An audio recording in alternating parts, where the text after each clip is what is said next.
విద్యానామంతస్తిమిరమిహిరద్వీపనగరీ జడానాం చైతన్యస్తబకమకరందశ్రుతిచిరీ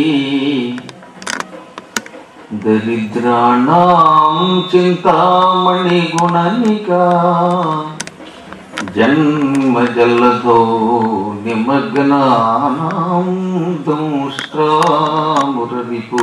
వరాహస్య భవతి శుక్లాంబరధరం విష్ణుం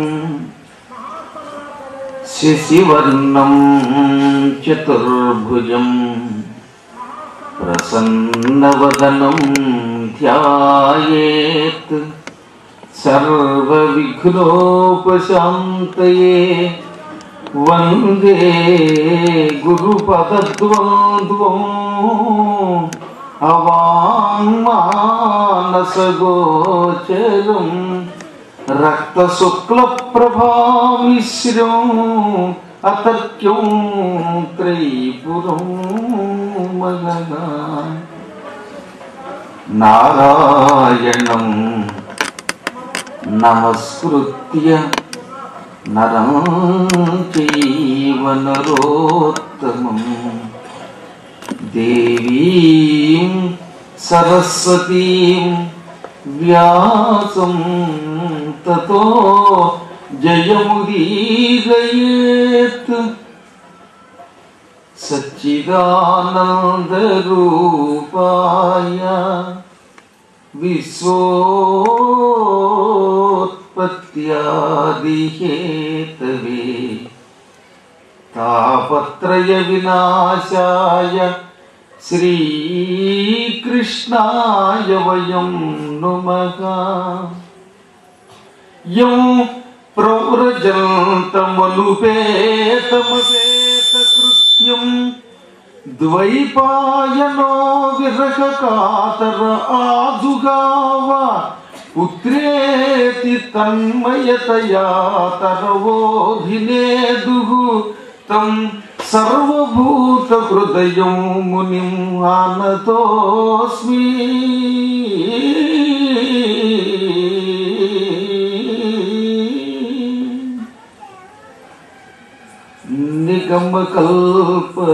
నిగమకల్పతరోర్గళితం ఫలం సుఖముఖాదమృతద్రవ సంయుతం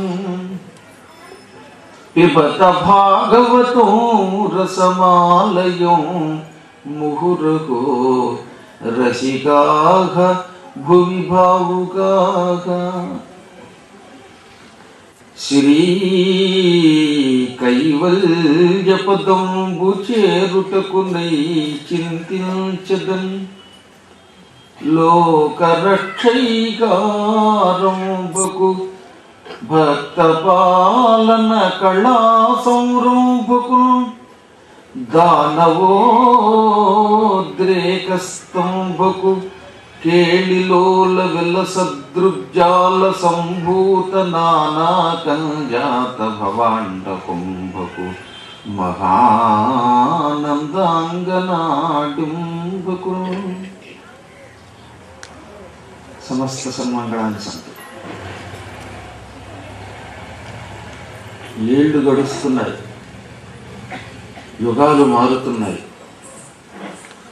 క్రిందటి సంవత్సరం సుందరకాండ చెప్పుకున్నంత కాలం పట్టలేదు, ఈ సంవత్సరం వచ్చింది. అప్పుడే ఈ సంవత్సరం కూడా భాగవత సప్తాహం ప్రథమ స్కంధం మాత్రం చెప్పుకోవడం ఈ రోజుతో పూర్తవుతుంది. ఇది అంతం కాదు, ఆరంభం. అనేక పురాణాలు ఇక్కడ ఇలాగే నిరంతరం సాగుతాయి. అందులో భాగవతంతో ప్రారంభించాం. ఇది శుభ ప్రారంభం. అష్టాదశ పురాణాలు ఈ వేదిక మీద ఇలాగే సాగుతాయి. ఎందరో దీనికి వారసులు వస్తూనే ఉంటారు. చెప్పేవాళ్ళు వస్తారు, చెప్పించేవాళ్ళు వస్తారు, వినేవాళ్ళు వస్తారు, వినిపించేవాళ్ళు వస్తారు. ఇది నా మంగళాశాసనం. నా మంగళాశాసనం అంటే పౌరాణికుడిగా ఉన్నప్పుడు వేదవ్యాసుని శాసనం అన్నమాట. అంచేత వేదవ్యాసుడి అనుగ్రహం, ఆయన ఆత్మ ఈ ఊరంతటికీ వ్యాపించి తద్వారా యావత్ ప్రపంచాన్ని ఒకానొక దివ్యమైన మంగళానుభూతిలోకి తీసుకువెళుతుంది అని అనుకుంటున్నాను. ఆయన ధర్మ సంస్థాపన కోసం అవతరించిన ఒకానొక అంశ అవతారం. ఆ అంశ లేకపోతే చెప్పలేం, వినలేం, కళ్ళారా చూడలేం. ధర్మరాజు తనకి వారసుడిగా పరీక్షిత్తుని ఎన్నుకున్నప్పుడే లోకానికి అర్థమైంది పరీక్షిత్తు మరొక ధర్మమూర్తి అని. ఆయన పట్టాభిషేకం చేసుకున్నాడు. ఆయన కాలంలో చాలా సంవత్సరాల పాటు మళ్ళీ ధర్మం 4 పాదాల నడిచింది. ఆయన కలిపురుషుణ్ణి నిగ్రహించాడని చెప్పగానే సౌనకాది మహర్షులు సూతుడు అన్నారు, పౌరాణికోత్తమ బ్రతుకుము పెక్కేండ్లు. నువ్వు 10 కాలాలు బతకవయ్యా. నువ్వు ఆరోగ్యంగా బతికితే, నీకు మైకు కూడా సహకరిస్తే నువ్వు ఎంతో మందిని బాగు చేస్తావు. కాబట్టి ఓ పౌరాణికోత్తమ సూత మహర్షి, నువ్వు 10 కాలాలు బ్రతుకు. మాకు బ్రహ్మానందం కలిగిస్తున్నావు, చెవులలో రసాయనం పోస్తున్నావు. అసలు మానవ జీవితంలో ఎంతకాలం బతుకుతున్నామన్నది కాదు, బ్రతికిన కాలంలో నిజమైన కాలం ఏమిటి? ఓ వ్యక్తి 100 ఏళ్ళు, 50 ఏళ్ళు, 60 ఏళ్ళు, 80 ఏళ్ళు మరింత కాలము బ్రతికితే ఆ బ్రతికిన కాలంలో కేవలం భాగవత పురాణ కథ రసాస్వాదన పదవితో ఉన్న కాలమే కాలం. తక్కిన కాలం అంతా వ్యర్థకాలం అన్నాడు ఆయన. అరవింద అక్షపరారవింద మకరంద సత్తులయ్యొప్ప దుర్నర వార్తా కథన ప్రపంచములు కర్ణం వందునం చేర్చి వాసరముల్ ద్రవ్యడు వానికి కలదే. భగవంతుడు శ్రీకృష్ణుడు, ఆయన పాదాలు తామర పువ్వులే. ఆ తామర పువ్వులలో నుంచి వచ్చే తేనె తాగాలంటే ఆయన కథని వినాలి. కథనేమో చెవుల ద్వారా లోపలికి పంపించాలి, మామూలు తేనె నోటితోటి లోపలికి పంపిస్తాం. అలా ఆ తేనెని చెవులు అనే దొప్పల ద్వారా లోపలికి పంపించకుండా అనవసరంగా రోజులు గడిపే వాళ్ళు ఉంటారే, అబ్బని తీయని దెబ్బ లాంటి దిక్కుమాల పాటలతోటి. అదేదో గడ్డంగాడు ఉన్నాడు, ఏం గెంతుతాడో తిరిగాడు, వాడు చూస్తేనే గొంగళీ పురుగును చూసినట్టు ఉంటుంది అనమాట. అది డ్యాన్స్ చేయడానికి అనమాట. చుక్కుబుక్కు రైలు. అలాంటి దౌర్భాగ్య పాటలతోటి డ్యాన్సులతోటి గడిపేటటువంటి దుర్నర వార్తా కథన ప్రపంచములు కర్ణం వందునం చేర్చి, నీచులైన మానవుల కథలు మనకెందుకు, ఆ కుప్పి గంతులెందుకు, ఆ పెచ్చ గంతులెందుకు, అటువంటి దౌర్భాగ్యుల చరిత్ర చెవులలో చేర్చి జీవితం గడిపే వాళ్ళు ఉన్నారే, అటువంటి వాళ్ళు చెట్ట చివరికి ఎక్కడికి కడతారు? దండభృన్నివసన ద్వారోపకంఠోగ్ర వైతరణింజేరుదురు అన్నారు. యమధర్మరాజు గారి గుమ్మం దగ్గరకు పెడతారట. అక్కడికి వెళ్ళి చేతులు కట్టుకుని, అయ్యి బాబోయ్ మేము చేసేసాం భూలోకంలో ఉండగా పాపాలు, అప్పుడు మాకు పద్మాగర్ గారు చెప్పిన మాటలు అర్థం కాల, ఇప్పుడు అర్థమైంది, కొడతావా ధర్మరాజు అంటే ఇక తప్పదు ఇక్కడికి వచ్చాక అని వాళ్ళని తీసుకెళ్ళి చావగొట్టేస్తట. భయంకరమైన వైతరిణి అనే నదిలో వాళ్ళని దొరుకుతాడట. ఎవడు నిరంతరం నీచాతి నీచమైన మార్గంలో నడుస్తాడో అటువంటి వాడికి భూలోకంలో ఉన్నప్పుడు అపకీర్తి, అక్కడికి వెళ్ళాక నానా శిక్షలు. ఇవి తప్పవు. ఆ శిక్షలు నాకెందుకు, హాయిగా పవిత్రమైన నీ శిక్షణలో క్రమశిక్షణతో జీవితం గడుపుతున్నాం. మేము భాగవత కథా సుధా రసం మాత్రమే త్రాగుతాం. పరీక్షిత్తు ఎలా పరిపాలన చేశాడో, కలిపురుషుణ్ణి ఎలా నిగ్రహించాడో ఇవన్నీ మాకు చెప్పు. ఎవడికి కృష్ణుడి కథ వినడానికి టైం దొరకదో అంటే, మందునకు మందబుద్ధికి మందాయువునకు నిరర్థమార్గునకును గోవింద కథామృత.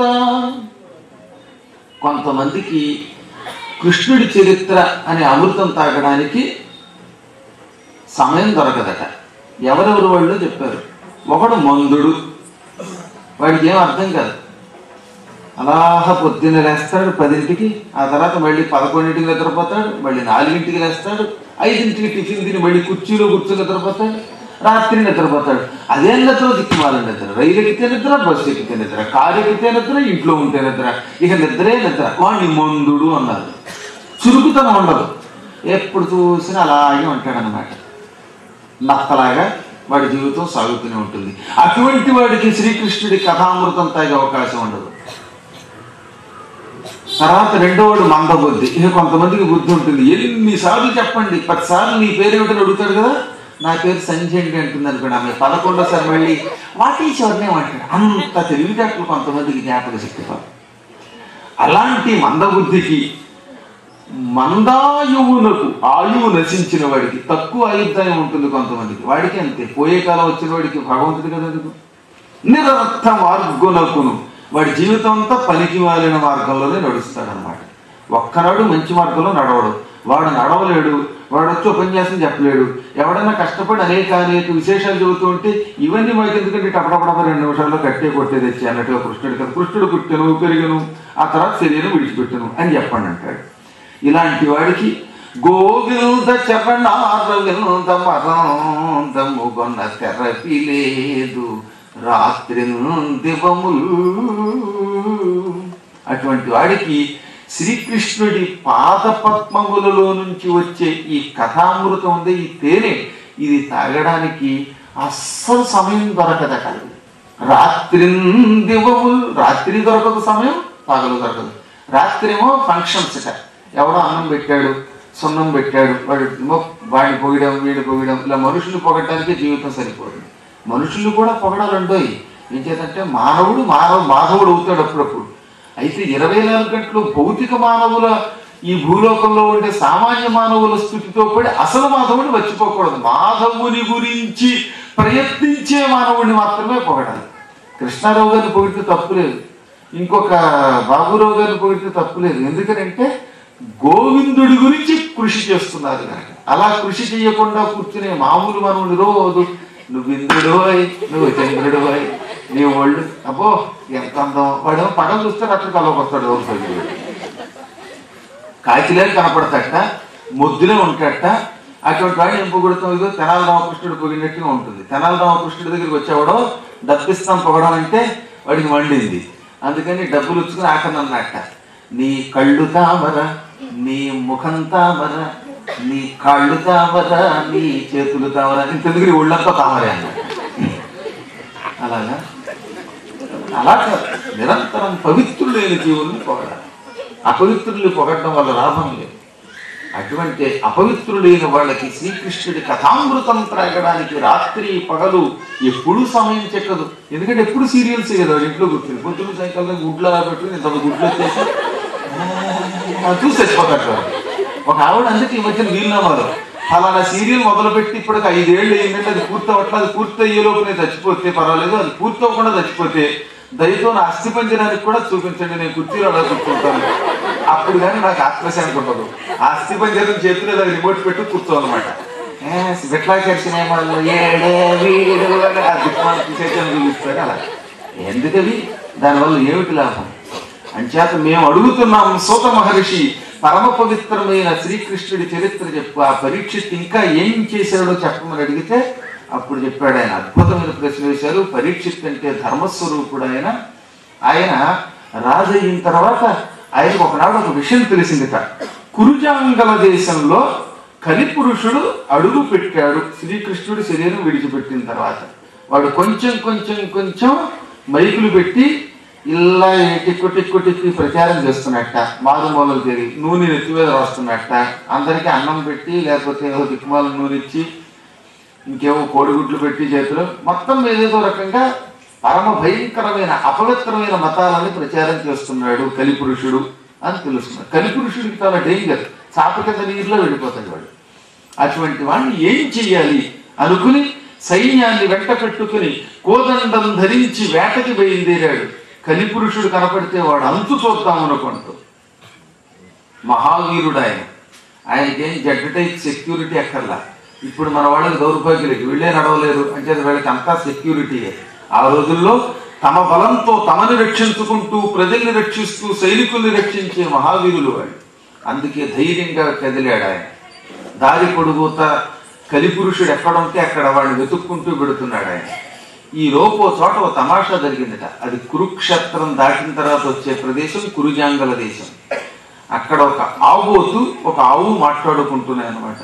అందులో ఆవుబోతు అన్నది ముందు ఆవుతోటి, ఓ గోమాత, ఏమిటి బక్క చిక్కిపోయావు, ఈ మధ్యన కృష్ణారావు గారు అరటిపళ్ళు పెట్టడం లేదా నీకు, నువ్వు ఆయనకి కంట పడలేదా పొరపాటున, ఇలా బక్క చిక్కి ఏముంటారు ఎవరైనా పెడితే కొంచెం మళ్ళీ బలంగా ఉండేదని కదా, కొంచెం తేలిలాగా, ఈ మధ్యన ఇలా చిక్కిపోయావేమిటి, అయ్యయ్యో దూడ చచ్చిపోయింది ఏమిటి, కన్నీళ్లు కారుస్తున్నావు, కొమ్ములు చిక్కిపోయాయి, ఎండిపోయింది పాప ఆవు, ఎక్కడ ఉన్నావు, ఏమైపోయావు, అయ్యో నీ పరిస్థితి ఇలా ఉంది, నా పరిస్థితి ఒక రకంగా ఉంది, ఆబోతికి 3 కాళ్ళు విరిగి ఉన్నాయి, ఒక్క కాలే ఉంది, అదనమాట దాని పరిస్థితి. ఇంతకీ ఎవరు ఆవు? భూదేవి గోరూపంలో ఉంది. ఆబోతి ఎవరు? ధర్మదేవత. ఆ ధర్మదేవత కూడా ఇప్పుడు ప్రస్తుతం అధర్మం వల్ల ఒంటికాలి మీద అది బక్క చెక్కిపోయింది, కొమ్ములు సగం విరిగి ఉన్నాయి దానికి కూడా. అందుకని ఆ ధర్మదేవత అంటుందన్నమాట, శ్రీకృష్ణుడు ఉన్నంతకాలం నువ్వు ఆనందంతో తిరిగావు, పచ్చగడ్డి తిన్నావు, రకరకాల జలాలు తాగావు, కుప్పించి ఎగిరి గంతులేస్తూ ఉత్సాహంతో ఉండేదాన్ని. కృష్ణుడు వెళ్ళిపోగానే నీ పరిస్థితి ఇలా అయిపోయింది ఏమిటి అంటూ ఉంటే అప్పుడు అంటోదట గోరూపంలో ఉన్న భూదేవి, ధర్మదేవత, నువ్వు మాత్రం పెద్ద గొప్పగా ఉన్నావా, నువ్వు పక్క చిక్కిపోయావు, కాళ్ళు విరిగిపోయి ఉన్నావు, మనందరికీ దిక్కైన పరమాత్మ మనల్ని విడిచిపోయాడు. ఇంతకాలం నేను అహంకారంతో ఉండేదాన్ని, ఎప్పుడు కృష్ణుడు ఉన్నప్పుడు, నా అంత అదృష్టవంతురాలు లేదని. నిజంగా భూదేవికి అంత ఆనందం కలగజేసి తిరిగట్టండి ఆయన. గోపికలు అంటారు భాగవత దశమ స్కందంలో, ఓ భూదేవి నువ్వు పూర్వజన్మలో ఏ పుణ్యం చేసుకున్నావు అన్నారట. ఎందుకని అంటే కిటి కౌగిట చేర్చెను వటుడై వర్ధిల్లి కొలిచే వటి కృష్ణుడై ఇట పద చక్రములిడే క్రిందటి బామున ఏమినోచితం మధరిత్రీ. వరాహావతారంలో 2 చేతులతోటి పైకెత్తి కౌగిలించుకున్నాడు. వరాహ రూపంలో మరి భూమిని రక్షించాడుగా. కిటియై కౌగిట చేర్చెను, అలా వరాహ రూపంలో కౌగిట్లోకి తీసుకున్నాడు. వటుడై వర్ధిల్లి కొలిచే, అష్టమ స్కంధం కూడా నాదే బాధ్యత కదా, అప్పుడు చెబుతాను ఆయన ఎలా కొలిచాడు వామన అవతారంలో. అలా వటుడై కొలిచాడు నిన్ను పెరిగి. వడి కృష్ణుండై ఇట పద చక్రములిడే, ఆపై కృష్ణుడై నీ మీద తన కాలి గుర్తులు పెట్టాడు, నీ మీద నడిచాడు. ఆ నడిచినప్పుడల్లా పాత చక్రాలు పడేవి అక్కడ. భూదేవి ఇన్ని రకాలుగా ఎప్పటికప్పుడు నిన్ను ఆనంద పెడుతున్నాడే కృష్ణుడు. అసలు నువ్వు ఏమి నోచావు క్రిందటి బామున, క్రిందటి జన్మలో ఏమి నోచితం మధరిత్రి, ఏమి నోములు నోచావు, ఆ నోములు మాకు చెబితే మేము నోచుకుంటాం, కృష్ణుడి యొక్క అనుగ్రహానికి మేము పాత్రులమవుతాం, చెప్పు అన్నారట. అవన్నీ తలుచుకుని పులకించేదాన్ని నేను. కృష్ణుడు ఇక్కడ బృందావనంలో ఆడుకుంటున్నప్పుడు పులకించిపోయి గగుర్పాటు చెందేదానిని. అప్పుడు పచ్చగడ్డి పెరిగిపోయేది, పంటలు బాగా వచ్చేసేవి. ఎందుకని కృష్ణుడు ఆడుతున్నాడు, ఆడుతూ ఉంటే భూమిలో సారం పెరిగింది, దాంతో పంటలు వచ్చాయి, నదులు సమృద్ధిగా ప్రవహించాయి.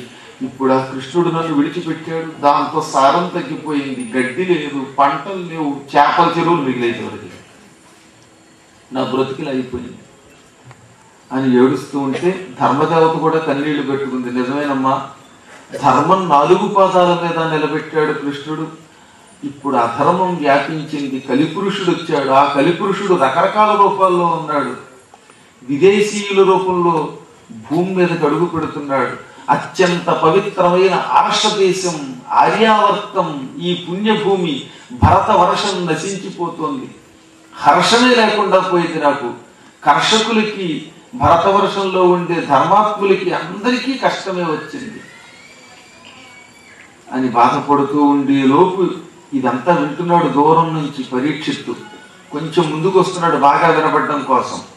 అంతలో జరిగింది ఒక భయంకరమైన దృశ్యం ఆయన కంటబడింది అనమాట. ఏమిటా కథ అంటే, కైలాసాచల సన్నిభంబగు మహాగంభీర గోరాజమును కాలక్రోధుడు చండహస్తుడు నృపాకారుండు క్రూరుండు జంఘాలుండొక్కడు శూద్రుడాసురగతిల్ కారుణ్య నిర్ముక్తుడై నేలంగోలగ తన్నె పంచితిలగా నిర్ఘాత పాదాగతి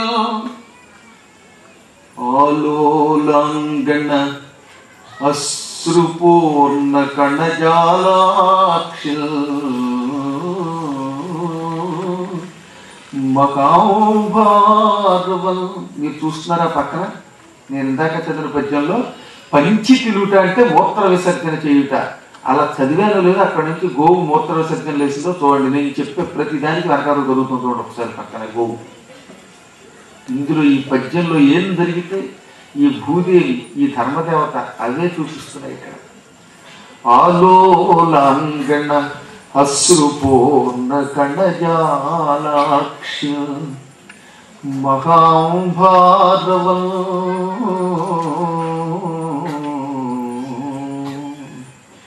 బాలారూఢ తృణావళీకబళ లోభవ్యాప్త జిహ్వాగ్ర ఆందోళ స్వాంతన జీవవత్స ఉదయ దుఃఖాన్వితం ఘర్మకీలాపూరిత దేహ అమ్మొదవు ఉల్లంఘించి తన్నెల్బడి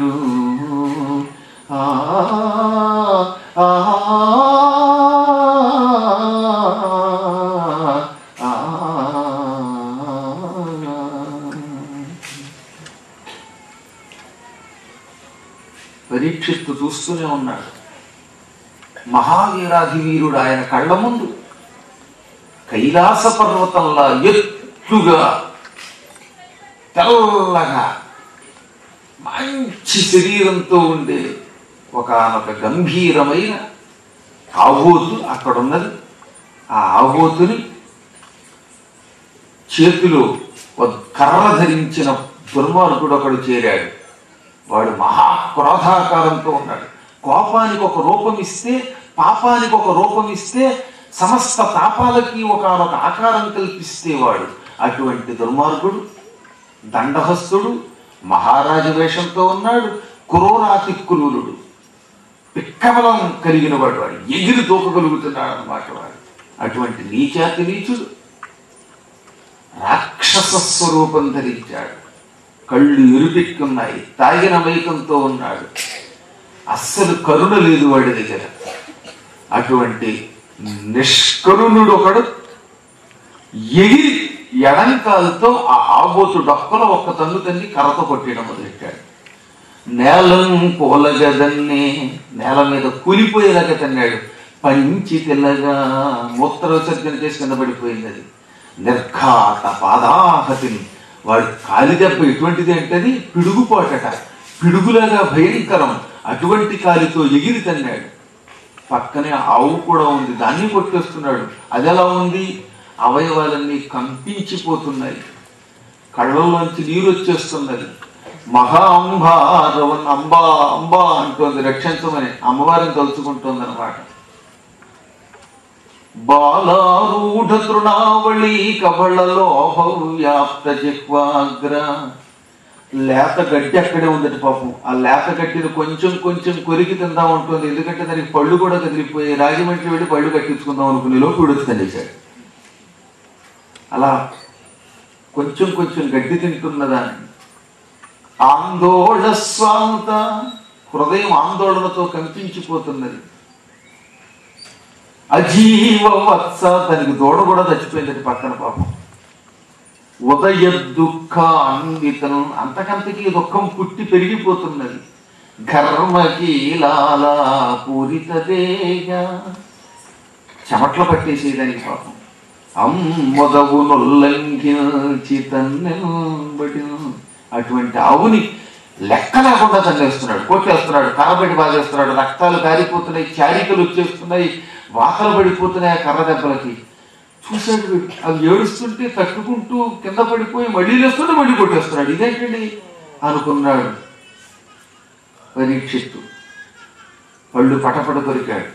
ఇంత అధర్మమా, ఇంత పాపమా, నా కళ్ళ ఎదురుగుండా ఆవుని ఆబోతుని ఎవడి దుర్మార్గుడు తన్నుతున్నాడు, వాడే కలిపురుషుడని నేను ఇంకా తెలియదు, ఎక్కడున్నాడా కలి అని వెతుకుతూ ఉంటే అటువంటి సమయంలో వాడే దొరికాడు అనమాట అక్కడ. దాంతో వేదండ పురాధీసుడు కోదండం సజ్జం చేశాడు. పరీక్ష నరేంద్రుడు తన చేతిలో ఉన్న ధనుస్సుని అలా ఒక్కసారి ఎక్కుపెట్టి టంగ్ టంగ్ అని శబ్దం చేశాడు. ఆపై ఆ ధనుస్సుని పక్కన పెట్టాడు, కత్తి తీశాడు వరలో నుంచి. ఒక్కొక్కప్పుడు దగ్గరగా ఉన్నవాడిని చంపడానికి బాణం కంటే కత్తే మంచిదన్నమాట.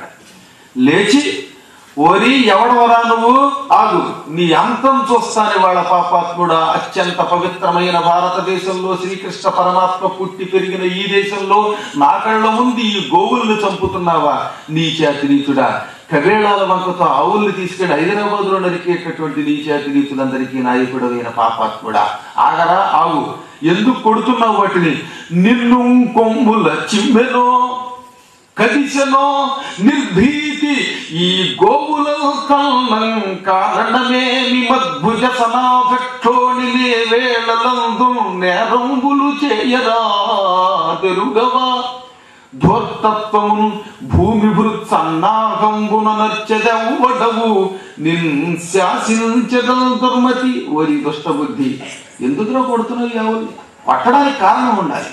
నిన్నేమైనా కొమ్ములతో పొడిచాయా, పోనీ నీ దగ్గరకు వచ్చాయా, ఎక్కడో మూల కూర్చుని పచ్చగడ్డి తింటూ మంచినీళ్ళు తాగుతూ ఉంటే ఇంత నిర్భయంగా ఈ గోవుల్ని తన్నడానికి గల కారణమేమిటి, నీకు తెలియదా, నేను రాజులయ్యాక ఒకానొక ప్రకటన చేశాను, చాటింపు వేయించాను మొత్తం దేశమంతా.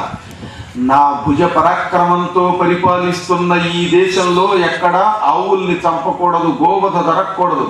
గోవధ జరగకుండా చట్టం చేశాను నేనేమి దౌర్భాగ్యులైన అన్యమతస్థుల కోసం చట్టాలు చేసి లేక చట్టాలు చేయక వాటిని ఉపసంహరించుకుని విదేశీయుణ్ణి కాదు, నేను ఈ దేశీయుణ్ణి. నేను, నాకు భారతదేశంలో గోవులంటే ఇష్టం, ఈ గోవుల యొక్క రాజులంటే ఆగోతులంటే ఇష్టం. సాధు జీవుల్ని చంపకూడదని బిల్లు పెట్టాను, ఏకగ్రీవంగా నా పార్లమెంట్లో ఆమోదం చేయించాను. నీకు తెలియదా, నా భుజ పరాక్రమంతో పరిపాలించే ఈ దేశంలో గోహింస జరగకూడదు, సాధుల హింస జరగకూడదని నీకు తెలియదా, నేరాలు చెయ్యకూడదని తెలియదా, పైగా మహారాజు వేషం ఒకటి నీ బతుక్కి. ఎవడవరా నువ్వు రాజవేషంలో వచ్చి ఇంత అన్యాయం చేసేస్తున్నావు, ధూర్తత్వంతో ఉన్నావు, నిన్ను శాసిస్తున్నాను ఇప్పుడే, దుర్మతి దుష్టబుద్ధి, ఆగు అని వాణ్ణి బెదిరించి ఇప్పుడు కన్నీరు కారుస్తున్న భూదేవిని కన్నీళ్లు తుడుస్తూ ధర్మదేవతని ఓదారుస్తూ ఇలా అన్నట. అవి భూదేవి ధర్మదేవత అని తెలియదు కనుక ఆ పుణ్యాత్ముడికి బాబు, అమ్మా ఏడుస్తున్నావా, వాచవియైన గడ్డి తిని వాకినులందున నీరు ద్రావగా. అమ్మా, ఏదో రుచిగా ఉండే పచ్చగడ్డి తిని నదులలో నీళ్లు తాగి ఈ గడ్డి నీరు బదులుగా కమ్మని చిక్కని పాలు లోకానికి అందించి వెన్న ఇచ్చి నెయ్యిచ్చి కాపాడే పుణ్యస్వరూపిడే, అటువంటి నిన్ను తన్నడానికి ఈ మూర్ఖుడికి అసలు చేతులు ఎలా వచ్చాయి, కాళ్ళు ఎలా వచ్చాయి, కర్రెత్తుతాడు చీటికి మట్టికి నీ మీదకి. అమ్మా ధర్మదేవత, ఎంత తెల్లగా ఎంత ముద్దుగా ఉన్నావు, అటువంటి నీ కాళ్ళెలా నరికాడు ఈ దుర్మార్గుడు, వీడి సంగతినే చూస్తాను. నాకు తెలుసు మీరిద్దరూ ఏమని ఏడుస్తున్నారో. అగణిత వైభవుడెక్కడ పోయెనూ నెవ్వగల కృషించి నేత్రముల వారి కణంబులు తేకుమౌమా లో బెగటకుమౌమా మద్విశిఖ బృందముల వృషలు బధించి నా మగటిమి చూపెదల్ పిలుకువార్చెదా నమ్ముము. అమ్మా గోమాత, ఎంతటి మహానుభావుడు కృష్ణుడంటే, ఆ వైభవం ఈ సృష్టిలో మరెవరికీ ఉండదు.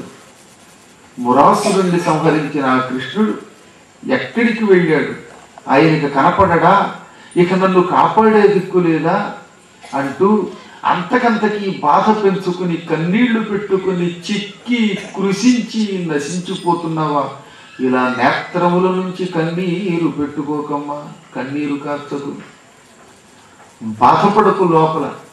ఇదిగో నీకు అభయం ఇస్తున్నాను, ఈ దుర్మార్గుణ్ణి చంపుతాను, నా పరాక్రమం, నా మగతనం చూపిస్తాను.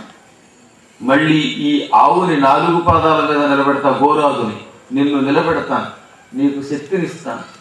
అసలు ధర్మ సంస్థాపనే నా లక్షణం,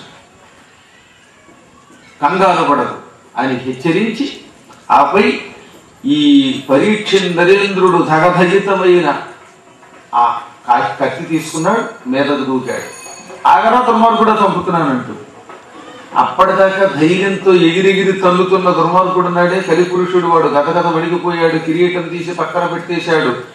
చంపింపకు చంపింపకు కంపించను దేహమెల్ల, నన్ను చంపించకు చంపించకు, కంపిస్తోంది శరీరం, కరుణా పాత్ర ఆగు అన్నాడు. కాళ్ళ మీద పడిపోయాడు. వాడికి చాలా తెలివైన వెధవ, వాడు ఎటువంటి వాడు, అందుకే చుట్టూ అందకపోతే కాళ్ళు పుచ్చుకుంటాడు. ఈయనతో యుద్ధం జయించలేమని తెలుసు, అందుకే కాళ్ళ మీద పడిపోయి క్షమించబోయి అన్నాడు. ఇక్కడే ఉన్నది బలహీనత. వాడు కాళ్ళ మీద పడగానే అంతా మర్చిపోయాడు. ఆయన వెంటనే వేషం వేలేస్తూ కత్తి వరలో పెట్టేసి, నేను అర్జునుడి మనవన్నయ్యో, అర్జున కీర్తి సమోయతుడు, అర్జున పౌత్రుండు, శరణార్థుల్ని చంపుతాడా? చంపడు. అవును, నా కళ్ళ ఎదురుగుండా ఎంత దృఢత్వమైన కర్ర పుచ్చుకొని, కఠినమైన కర్ర పుచ్చుకొని ఈ ఆవుల్ని హింసిస్తున్న నువ్వు ఎవడవరా? అయినా నాకెందుకులే, ఎవడవైతే నేను, నువ్వు చంపవద్దు అని కాళ్ళ మీద పడ్డావు. కాళ్ళ మీద పడిన వాడిని, భయంతో ఉన్నామన్న వాళ్ళని, వెన్ను చూపించిన వాళ్ళని, స్త్రీలను, పసిపాపలను, శరణార్థుల్ని రక్షించటం మా పాండవ వంశ లక్షణం. నా దేశం నుంచి బహిష్కరణ శిక్ష విధిస్తున్నా, ఎక్కడికైనా అవతల పో, కానీ ఇక్కడ ఉండడానికి వీల్లేదు, పో అన్నట్టు. అప్పుడు వాడు చిన్న నవ్వు నవ్వుతూ, పరీక్ష నరేంద్ర, అభయం ఇచ్చావు, కొంత గుండె కుదుటపడింది. అసలు నన్ను గెటౌట్ అంటున్నావే నీ రాజ్యంలో నుంచి, నేను ఎవరినో తెలుసునా? నేనే కలిపురుషుణ్ణి, ఈ యుగం నాది, ఈ యుగానికి అధిష్టాన దేవతని. ఐఎమ్ ది కింగ్ ఆఫ్ కలియుగ. అటువంటిది నా యుగంలోంచి నన్ను బయటికి పొమ్మంటావా? ఇది న్యాయం కాదు. పైగా ఇంకో మెలిపెట్టాడు వాడు, దిక్కుమాలను తిరిగితే ఎక్కువ ఉంటాయి పాపాత్ములు. ఈ భూమండలం అంతా నువ్వే కత్తి పుచ్చుకుని, కోదండం పుచ్చుకుని రక్షిస్తూ తిరుగుతూ ఉంటావు. ఏ ఊళ్ళో చూసినా నువ్వే, ఏ దేశంలో చూసినా నువ్వే. అమెరికాలోనూ నువ్వే, స్విట్జర్లాండ్లోనూ నువ్వే, ఆఫ్రికాలోనూ నువ్వే, దుబాయ్లోనూ నువ్వే, పాకిస్తాన్లోనూ నువ్వే, కబలిస్తాన్లోనూ నువ్వే, అన్ని చోట్ల నువ్వే, ఎక్కడ చూసినా. అంచేత నువ్వు లేని చోటు లేదు. నువ్వు దేశ బహిష్కరణ శిక్ష విధించానంటున్నావు. ఇప్పుడు నేను ఎక్కడికి పోగలను? మొత్తం భూమండలమే నీది కదా. మరి నా యుగంలో నేను ఉండాలి, నాకు కూడా ఉండడానికి కొంచెం స్థలం చూపించవయ్యో, ఎంతో కొంత అన్నాడు. అప్పుడు పరీక్షిస్తూ ఆలోచించాడు, మీరెంత. వెనకటికి ఓ రాజుగారు సభలో ఉండగా ఆయన దగ్గర ఆస్థానకే ఉండేవాట. దేవుడి కంటే నువ్వే గొప్పవాడు అన్నాడు. రాజుగారికి మండింది. ఎంత పొగిడినా పర్వాలేదు, కానీ దేవుడి కంటే గొప్పవాడిని అంటావా? ఎలా గొప్పవాడినో చెప్పన్నట్టు. నిజంగానండి మహారాజా, దేవుడి కంటే మీరే గొప్పవాడు, ఎలాగో చెబుతారనండి.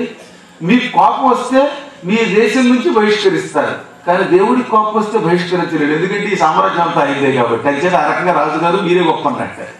ఇందులో రాజుగారు పొగిడాడా తిట్టాడో తెలియదు. నిజంగా అంతే కదా.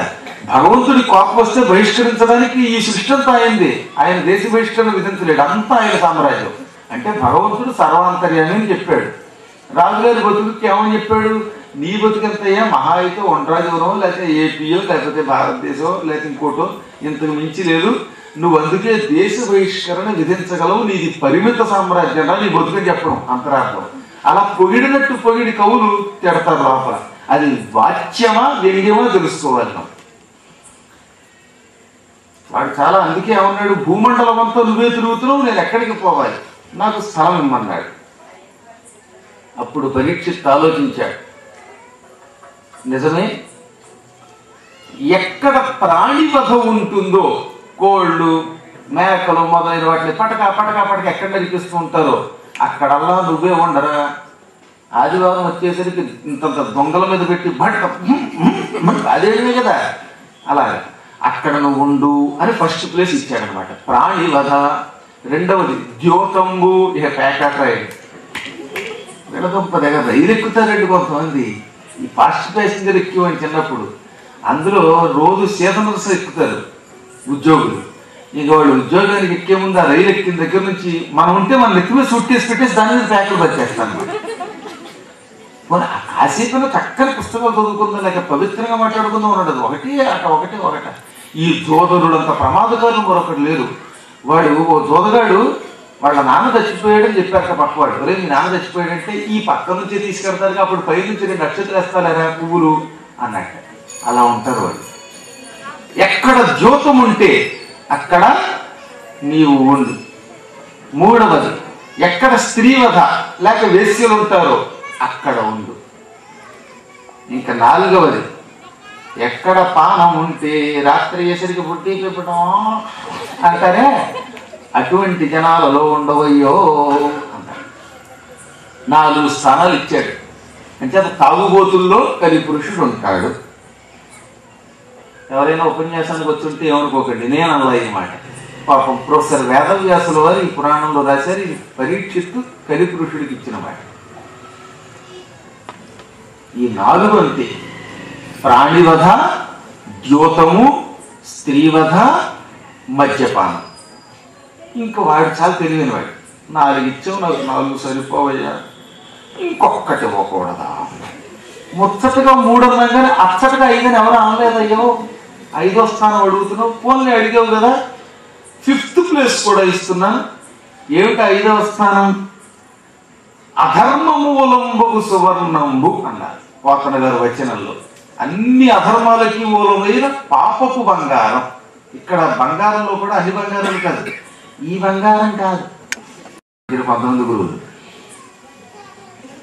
ఆడవాళ్ళు కూర్చుంటే మెడలో ఉన్న గొలుసులు ఎత్తుకుపోవడాలు, కిటికీ దగ్గర కూర్చుంటే ఆ మధ్యలో ఒక ఆవిడ చెయ్యి బయటకు ఎట్టింది, చెయ్యి నిండా గాజులు వేస్తుంది, చెయ్యి నరికి పట్టుకుపోయాడు. అందుకే కాబట్టి ఈ మధ్య దిక్కుమాల పట్ల రబ్బర్ గాజులు తెచ్చాలి. రబ్బర్ గాజులు ఎవరైతే రబ్బర్ గాజులు భర్త పోతే వెయ్యమని చెప్పారు చేస్తారు. ఇది ఇవాళ దరిద్రం పోయిస్తాం మరి. అది గుర్తుకుని పొద్దున సాయంత్రం ఎక్కడ చూసేది గౌరవాలు చెప్పట్లేదు. మంచి కవిత్వం లేకుండా పోయింది, దానికేమో గోల్డ్ డబ్బులు. ఇదో పోతన గారి కవిత్వం రాసి ఈ కవిత్వాన్ని ప్రింట్ చేయడానికేమో నిధులు సరిపోవట, అక్కడ మాత్రం నిధులు కనిపిస్తాయి. ఆ దుర్విధి. మన నిధి ఎలా తయారైందో చూడండి. ఇదే మీరు ఎప్పుడు రబ్బర్ గాజులు అలా వేసుకోకండి, మట్టి గాజులు వేసుకోండి, లేదా చక్కగా బంగారం గాజులు. ఎలాగో కాబోయేవాడు వాడు వేయిస్తాడు, వాడు దిక్కుమాలాడు. ఆ మాత్రం అలా చూస్తే చాలు. కొత్తల్లో 5 ఏళ్ళు పోయిన తర్వాత వేయించాడు, మనం పట్టుకోకుండా చూసుకోవాలి. ఎందుకంటే మధ్యలో ఒక మాట ఉందిలేండి, పొద్దున్నే లేవగానే ఆడవాళ్ళు మండల సత్రాన్ని ఎందుకు కళ్ళగద్దుకుంటారు అంటే కనీసం దిక్కుమాలాడు ఇదన్నా అట్టే పెట్టాడో లేదో అని కాదుకుంటాడు. అంచేత అలా బంగారం గాజులు వేసుకోవాలి, మట్టి గాజులు వేసుకోవాలి. రబ్బర్ గాజులను దెబ్బ గాజులు. ఆ గాజులు చేయలేకపోయాడు కిటికీ దగ్గర పెడితే. అలాంటి దొంగ బంగారం ఎత్తుకుపోయి ఎవడమ్మినా అది కొనుక్కున్న బంగారములో నీవు ఉండు. మోసంతో అన్యాయంతో సంపాదించే ధనంలో ఉండమని అంతరార్థం అన్నమాట. ఇప్పుడు ఈ అన్యాయ ధనం ఉంది, అన్యాయ బంగారం, ఇందులో 5 లక్షణాలు ఉన్నాయి. ఏమిటది? 5 స్థానాలు వచ్చేసి దానివల్ల ఎక్స్ట్రా. ఈ 5వ స్థానంలో 5 ఉన్నాయట. హింస, అసత్యం, మదం, కామం, క్రోధం, ఇవన్నీ బంగారం వల్ల వస్తాయి. బంగారం కోసం ఏదైనా చేసేస్తాడు మానవుడు. ఎందుకంటే అది బంగారం లాంటి బంగారం కనుక. దానికోసం ఎంతటి నీచమైన కృత్యాలు చేయడానికి వెనుకంజ వేయడు. అటువంటి పాపపు సొమ్ములు ఉన్న చోట ఉండమన్నాడు. అందుకే ధర్మంగా సంపాదించాలి. ఎందుకు ఇతరులు పొట్ట కొట్టి చంపి సంపాదించే డబ్బు ఎప్పుడూ ఉపయోగపడదు. చాలా మందికి తెలియదు. పాపాలు చేసి సంపాదించేసేటప్పుడు సంపాదించేస్తారు, కానీ కలిపురుషుడు అక్కడ చేరి వాళ్ళ కొంప ముంచేస్తాడు. వాళ్ళ ఇంట్లో పిల్లల రూపంలో ముసలం పుట్టిస్తాడు. ఇవాళ వాళ్ళు చేసిన పాపాలు వాళ్ళ పిల్లల రూపంలో ఇంట్లో నిరంతరం ఏడిపించేస్తూ ఉంటాయి. ఎక్కడ క్రూర కృత్యాలు అధర్మం వ్యాపింపజేసే వాళ్ళు ఉంటారో వాళ్ళ పిల్లలే వాళ్ళకి శత్రువులు. చిట్ట చివరి రోజులు అదేగా. ఒక ఆవిడ పెళ్ళవగానే ఇంటికి వచ్చింది. అత్తగారిని మెల్లిమెల్లిగా ఉద్వాసన చెప్పి ఇంట్లోంచి బయట పశువుల పాకలోకి మార్చేసింది. ఆవిడకు రోజు కంచంలో పెట్టకుండా ఓ సత్తు చెప్పులో అన్నం పెట్టేది. ఆవిడకు కొద్ది రోజులు కొడుకు పుట్టాడు. ఆ కొడుకు రోజు చూస్తున్నట్ట. ఓ రోజున వాడు ఆ సత్తు గిన్నె దాచేశాడు. అత్తగారికి సత్తు గిన్నెలో అన్నం పెట్టడం కోసమని వీడు వెతికితే గిన్నె కనపడలా. కొడుకుని కొడుకుని పిలిచి, ఎరా చిన్ని కన్నీ గిన్నె ఏమన్నా కనపడిందా అని అడిగింది. అని అడిగితే నేనే దాచేశాను మమ్మీ అన్నాడు. ఎందుకు దాచేవరా అంటే, బామ్మకి నువ్వు పశువుల పాకులో పెడుతున్నావుగా ఈ గిన్నెలో అన్నం, అంచేత నేను పెద్ద అయ్యాక ఈ గిన్నెలో నీకు పెడదామని నీకోసం దాచాను మమ్మీ అన్నట్ట. ఆ దెబ్బతో ఆ మమ్మీ కాస్త అన్నీ అని కిందడి కడుగు తిరిగి. పిల్లలు ఇంతే మరి. అత్తగారికి వీడు బొత్సు చెప్పులోనో సత్తు గిన్నెలోనో అన్నం పెట్టి పశువుల పాకలో పేడ దగ్గర పెడితే రేపు పొద్దున ఈవిడికి అదే దిక్కు, వాళ్ళ పిల్లలు అదే పెడతారు. మనం ఏది చేస్తున్నామో అదే రెట్టింపు పొందుతాం, గుర్తుపెట్టుకోండి. అందుకని అనుక్షణం జాగ్రత్తగా ఉండాలి. అధర్మ మూలకమైన బంగారంలో, అన్యాయపు సొమ్ములో కలిపురుషుణ్ణి అట్టే పెట్టేటాయన అక్కడ ఉండమన్నాడు. ఈ విధంగా పంచస్థానాలు ఇచ్చి కలిని బంధించాడు. ఇంకెక్కడా ఉండదు నువ్వు పో అనగానే వాడు నమస్కరించి వెళ్ళిపోయాడు. కానీ గర్గ సంహితలో ఒక చిన్న మాట చెప్పారు ఇక్కడ. వెంటనే వీడు ఏం చేశాట, ఎగిరి నెత్తి మీదకు దూకాట. పరీక్షిత్తు నెత్తి మీద కిరీటం ఉంది, ఆ కిరీటంలో దాక్కున్నాడు. బంగారంలో ఉండమనగానే పరీక్షిత్తు నెత్తి మీద ఉన్న బంగారపు కిరీటంలోకి చేరడం ఏమిటి వాడు అని మళ్ళీ మనకు అనుమానం రావచ్చు. అంటే పరీక్షిత్ పాపాత్ముడా? మంచి బంగారంలో కలిపురుషుడు ఉండడుగా. దుర్మార్గపు బంగారంలో, పాపపు బంగారంలో మాత్రమే ఉండమన్నాడు ఆయన. అధర్మంతో సంపాదించిన బంగారంలో ఉండమంటే ఇంతటి మహారాజు ధర్మపురుషుడి యొక్క కిరీటంలోకి ఎందుకు చేరాడు కలిపురుషుడు? దానికి ఒక కారణం ఉన్నది. ఒకనొకప్పుడు జరాసంధుడు ఈ భూమండలంలో ఉన్న రాజాధిరాజుల్ని, మహారాజాధిరాజులందరినీ జయించి 16,000 మంది రాజుల్ని జైల్లో పెట్టాడు. ఆ తర్వాత క్రూరుడికి ఒక దుర్మార్గపుడు ఆలోచన వచ్చింది. ఏమిటి ఆలోచన అంటే, మొత్తం రాజుల కిరీటాల్లో ఉన్న బంగారం అంతా కొంత కొంత ముక్క తీయించి కరిగించి దీంతో ఒక పెద్ద కిరీటం తయారు చేయించాడు. దానికి నవరత్నాలు తాపడం చేయించాడు. అంటే నేను ఇంతమంది రాజుల్ని జయించాను, అందుకు చిహ్నంగా ఎంతమంది రాజుల కిరీటాలలో ఉన్న బంగారం ముక్కలు ముక్కలు చేయించి కొంత వాటితో ఇదిగో ఈ కొత్త కిరీటం చేయించుకున్నాను అని లోకానికి తెలియజెప్పడానికి వాడు ఆ కిరీటం చేయించాడు. కొత్త కిరీటానికి అభిషేకం చెయ్యాలి. ఆ అభిషేకం ఎప్పుడు దేనితో చేయాలి? ఆవు పాలతో, పంచామృతాలతో, రకరకాల నదీ జలాలతో, సముద్ర జలాలతో అభిషేకం చేసి అప్పుడు ఆ కిరీటం నెత్తి మీద ధరించాలి. ఇది న్యాయం. కానీ వీడు ఎంత క్రూరుడు అంటే జరాసంధుడు, ఈ 16,000 మంది రోజులు జైల్లో ఉంటే వాళ్ళలో కొంతమందికి మెడలు కోసి, కొందరికి చేతులు కోసి, అక్కడి నుంచి రక్తం ఒక గిన్నెల్లోకి తీయించి ఆ 16,000 మంది రాజుల శరీరాలలో ఉన్న రక్తంతో ఈ కిరీటానికి అభిషేకం చేయించాడు. ఇంత క్రూరుడు ఎవడన్నా ఉంటాడు. ఆ రక్తంతో తడిసిన కిరీటం అది. ఆ కిరీటం నెత్తి మీద పెట్టుకు పరిపాలించాడు వాడు. తర్వాత భీమసేనుడు యుద్ధంలోకి అడుగు పెట్టాడు. వాడిని చీల్చి 2 పడలు ఎడాపెడా విసిరేశాడు. వాడిని చంపేశాడు మొత్తం మీద. ఆ తర్వాత జరాసంధుడిని చంపిన ఆనందంతో ఆ కిరీటం తీసుకుని నెత్తి మీద పెట్టుకోబోయాట. కృష్ణుడు టక్కులు చేయబట్టేశాడు. ఆగు భీమసేన అన్నాడు. ఇదేమిటి బావా, చక్కగా పవిత్రంగా ఉన్న, అందంగా ఉన్న, అబ్బో నవరత్నాలతో ఉన్న, దగదగా మెరిసిపోతున్న కిరీటం విజయశిఖరంగా నెత్తి మీద పెట్టుకుందాం అంటూ ఉంటే ఎందుకు ఆపావంటే, ఈ కిరీటం నెత్తి మీద పెట్టుకుంటే డామ్మ నువ్వు ఇలాగే దుర్మరణం పాలేది వస్తా ఉన్నాడండి. అడిగిపోయాడు దేవుడు. ఏమన్నాడు? ఇది పాపపు కిరీటం అయ్యా, హింసతో తయారయ్యింది.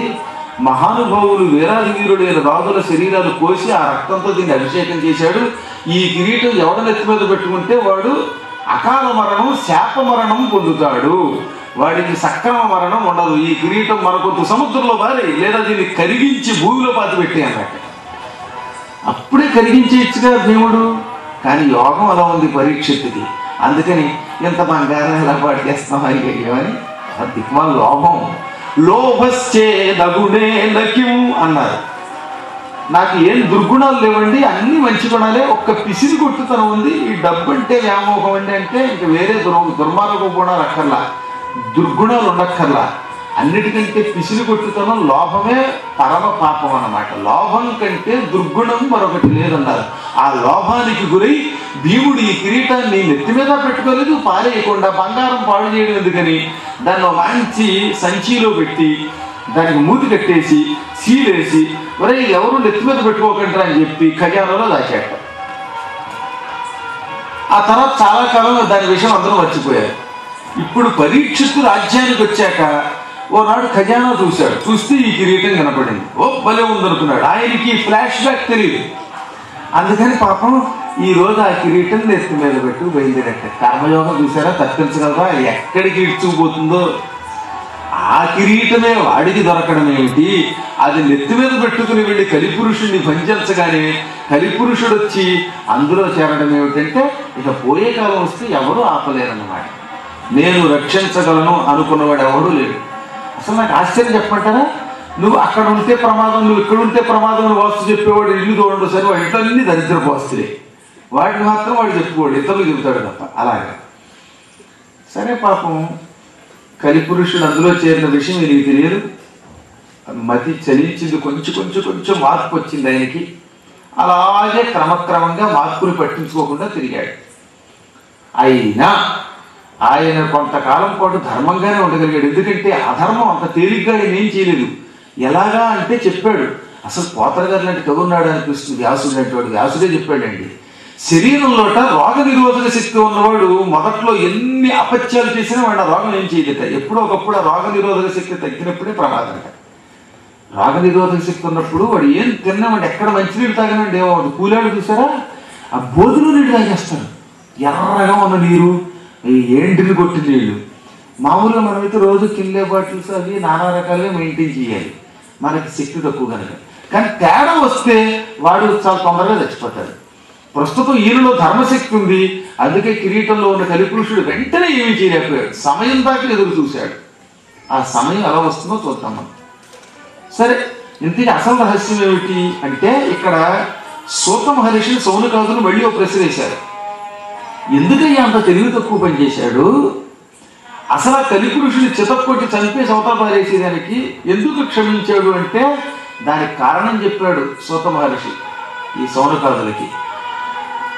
చేసిన కాని పాపములు చందవు జీవుల, చేసినంతట చేసేదనల్చు పల్కినను చందును పుణ్య ఫలాలు జీవికి.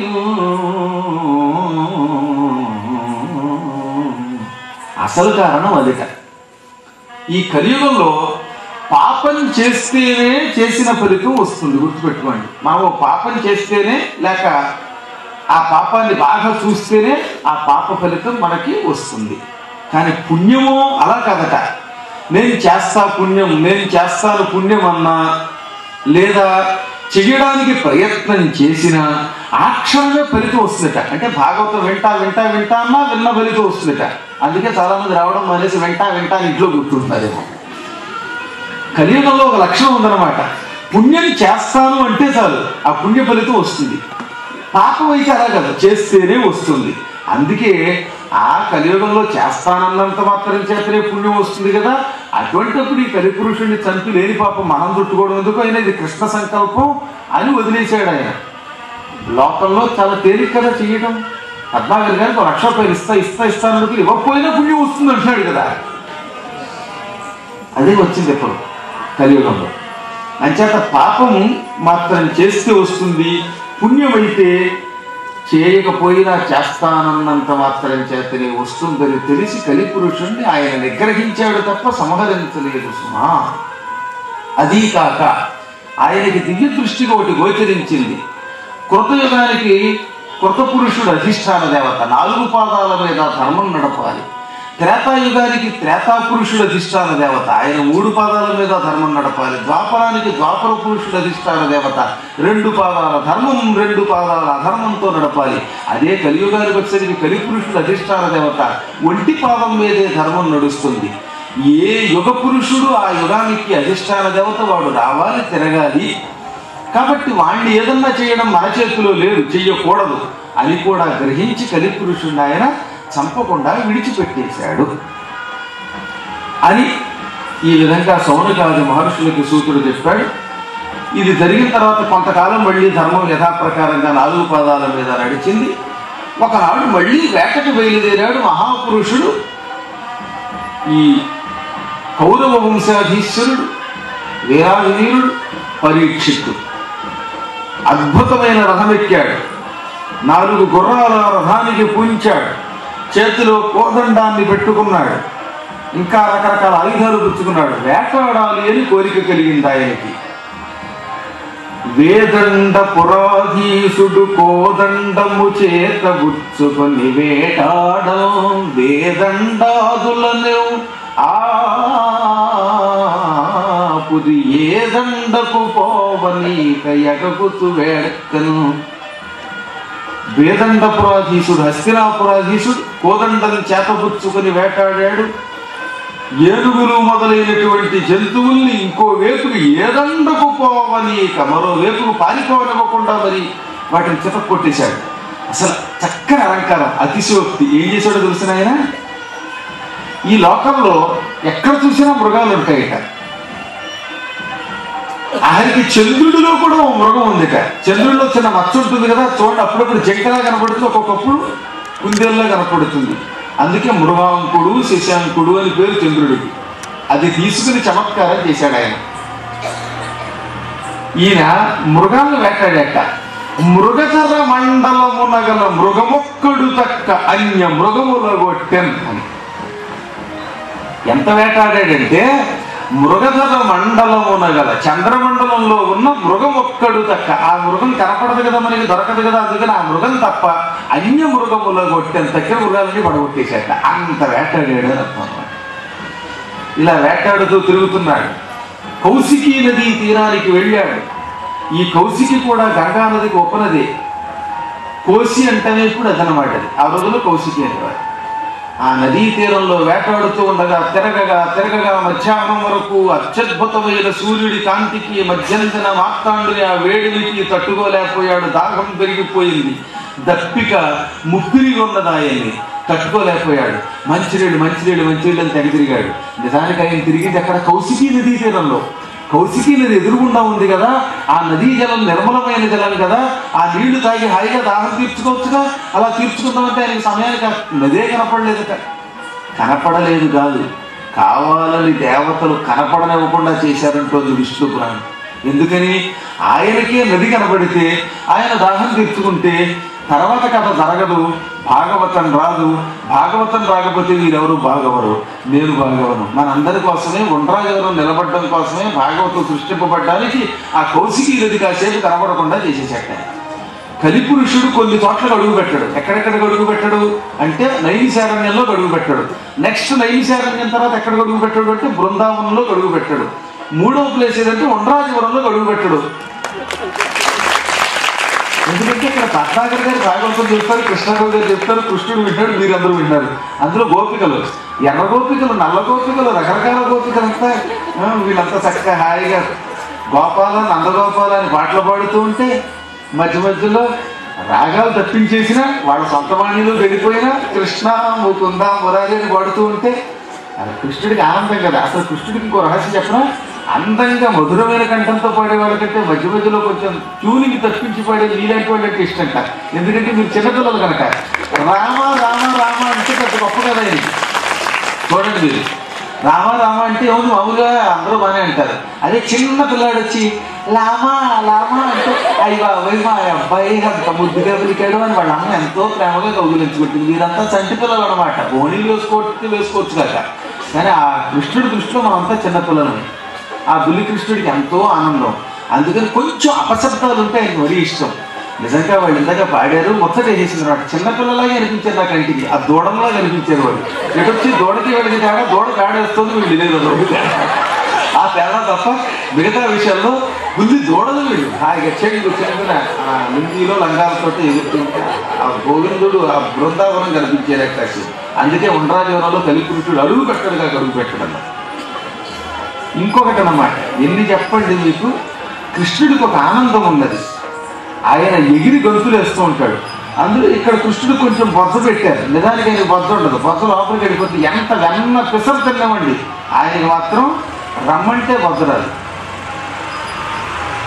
తర్వాత ఈ పాతకాలపు కవిత్వంలో ఇందాక వీళ్ళు పాట పాడుతున్నారు అనుకుంటున్నారు. కృష్ణ ముకుంద మురారి అనే దాంట్లో కందపద్యాలు కూడా ఉన్నాయి తెలిసిన మీకు. ఓ శ్లోకం కూడా ఉంది కృష్ణ కర్ణామృతంలో. అందులో కందపద్యం ఏమిటో తెలిసిన, చూపితివట నీ నోటను బాపురే 14 భువన భాండంబుల ఆ రూపము గలిన యశోదకు తాపమున శీల్చి జన్మ ధన్యతగాంచం. ఇది కంఠపద్యం. ఆశ్చర్యం. పద్యం పాట కదా పాడేశాడు ఆయన. ఆ తర్వాత శ్లోకం ఉంటుంది చూసారా, కస్తూరీ తిలకం లలాట పల్లకే వక్షస్థలే కౌస్తుభం నాసాగ్రే నవమౌక్తికం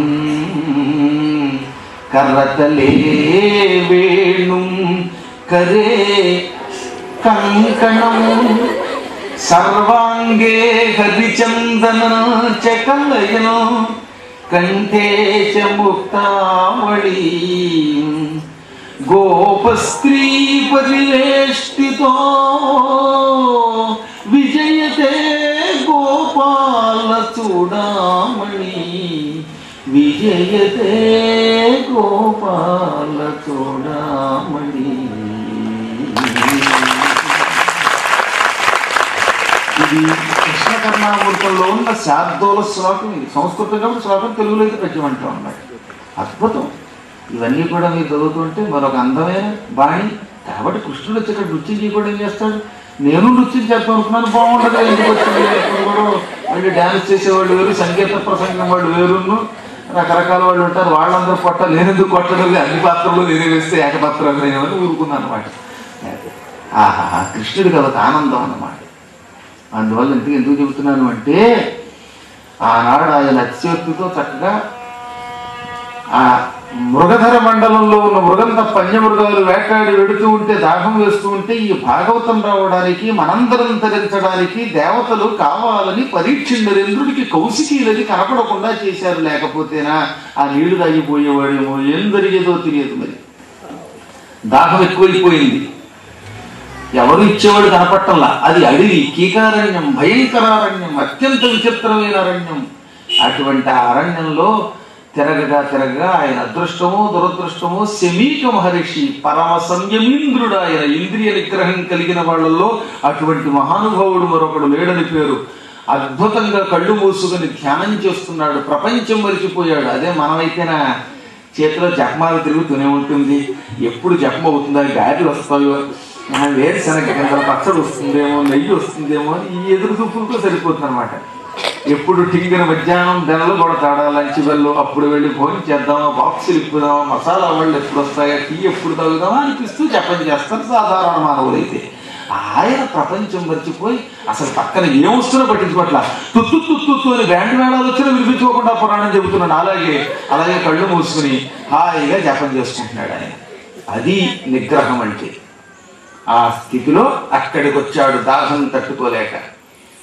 మహాత్మా సంయమేంద్ర ఋషి, నీవెవరో నాకు తెలియదు, దాహం ఎక్కువైపోయింది, దప్పి జనించింది నాకు, ఈ దప్పిక తీర్చేవాళ్ళు ఇక్కడ లేరు, ఇంత దాహం నేను పుట్టాకెరగను, తోయములు తెమ్ము మాకి తోయము దాగంబు పుట్టే, నాకు ఈ పూట పుట్టినంత దాహం ఎక్కడా పుట్టలా, నాకు నీళ్లు తెచ్చి పెట్టవయ్యా.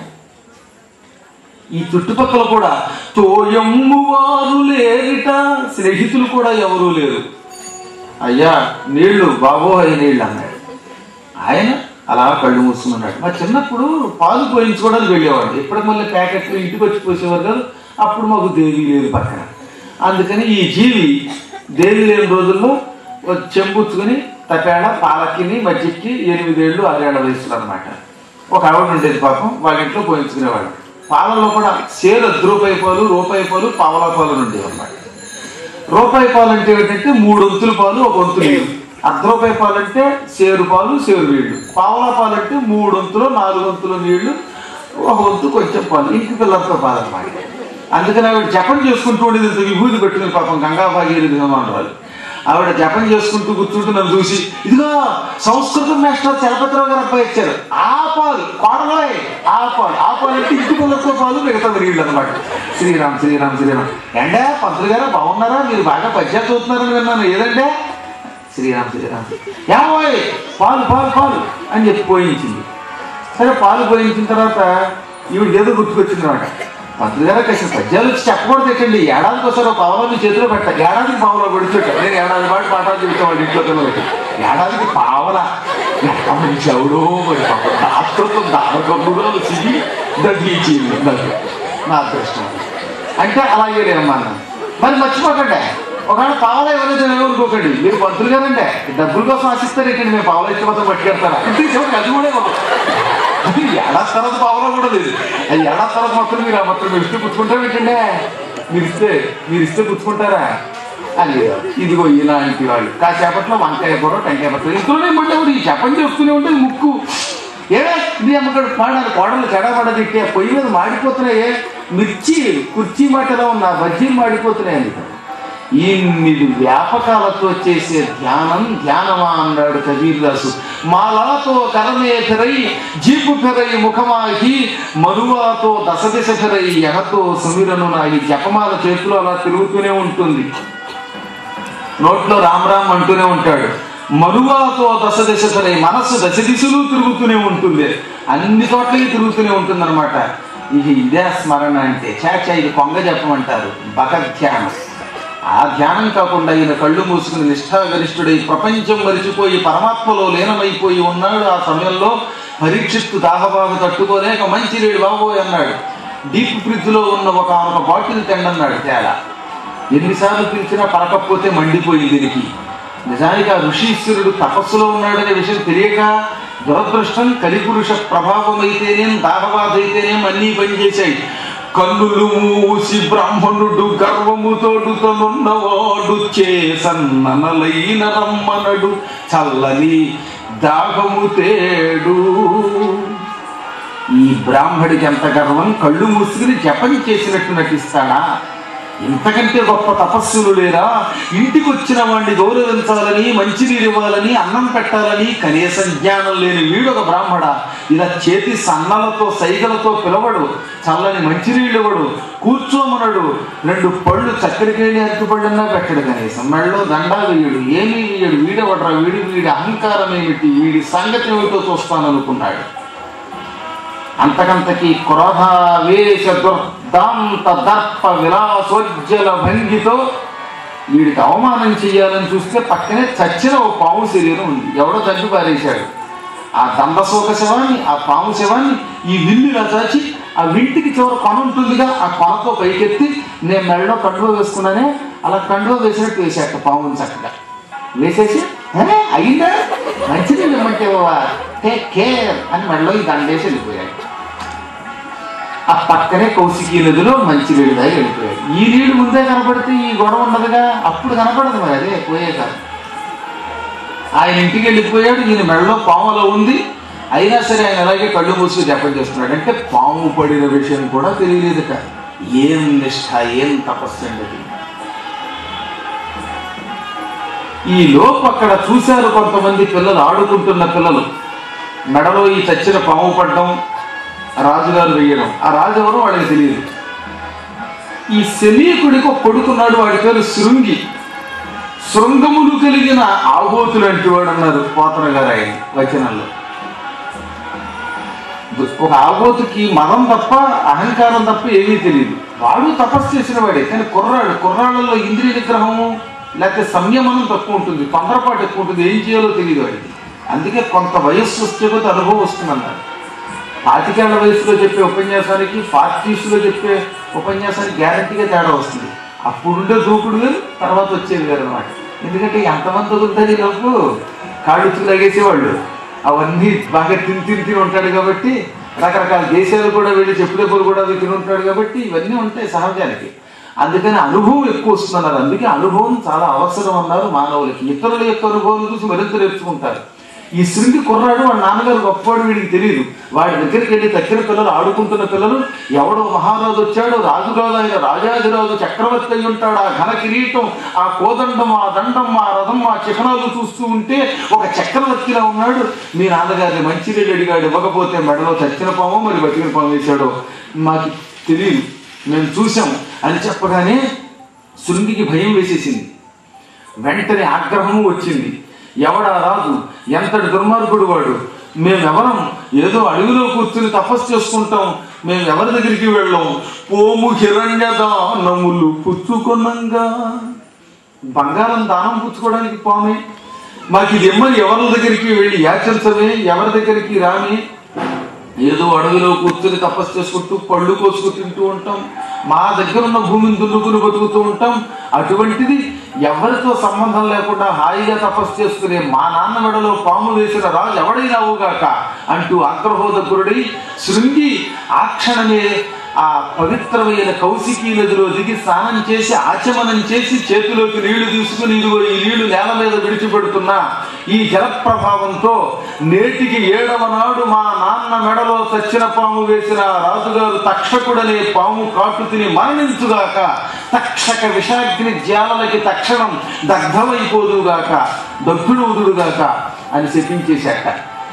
ఎంత తొందరపాటు చూడండి, అంతటి ధర్మాత్ముడిని చక్కని శపించేశాడు. ఆ తర్వాత చూస్తే తండ్రి మెడలో ఇంకా పాము అలాగే ఉంది.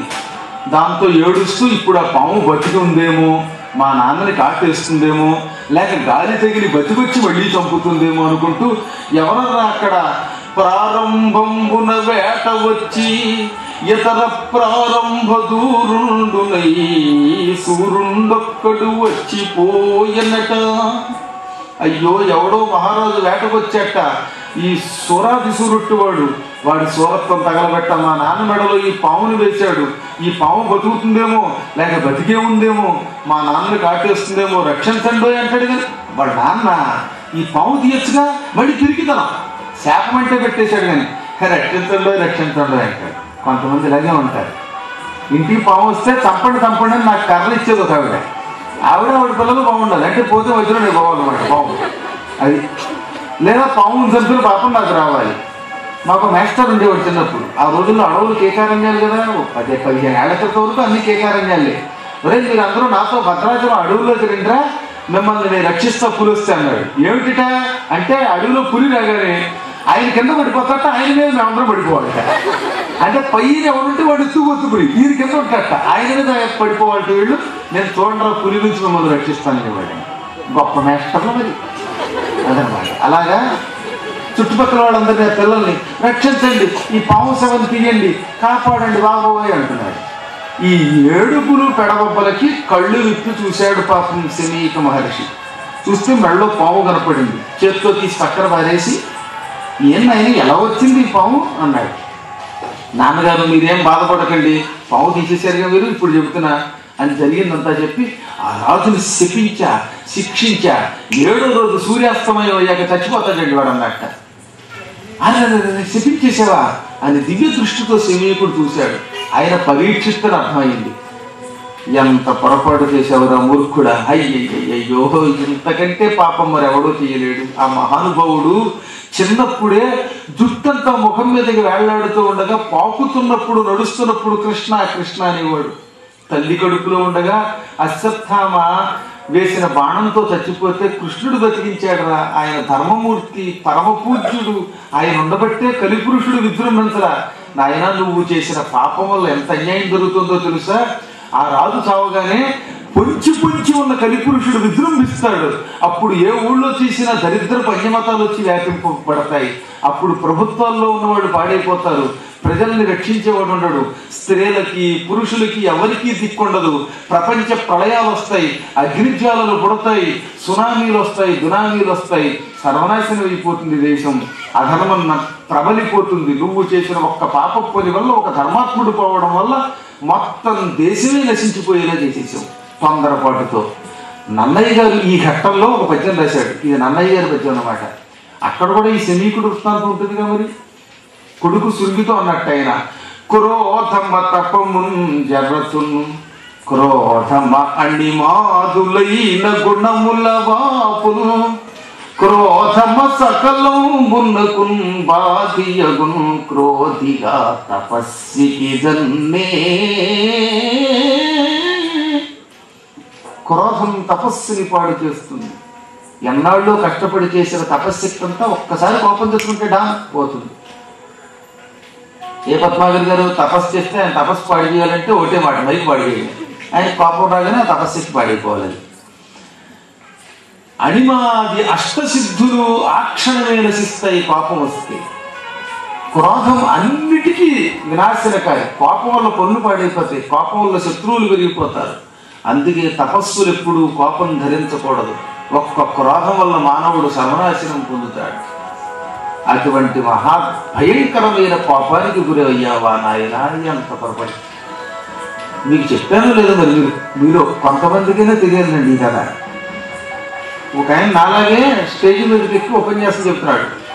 నేను 25 సంవత్సరములు తపస్సు చేసి కోపం చేయించాను అన్నాడు. ఇంట్లో ఒక గోపిక లేచింది.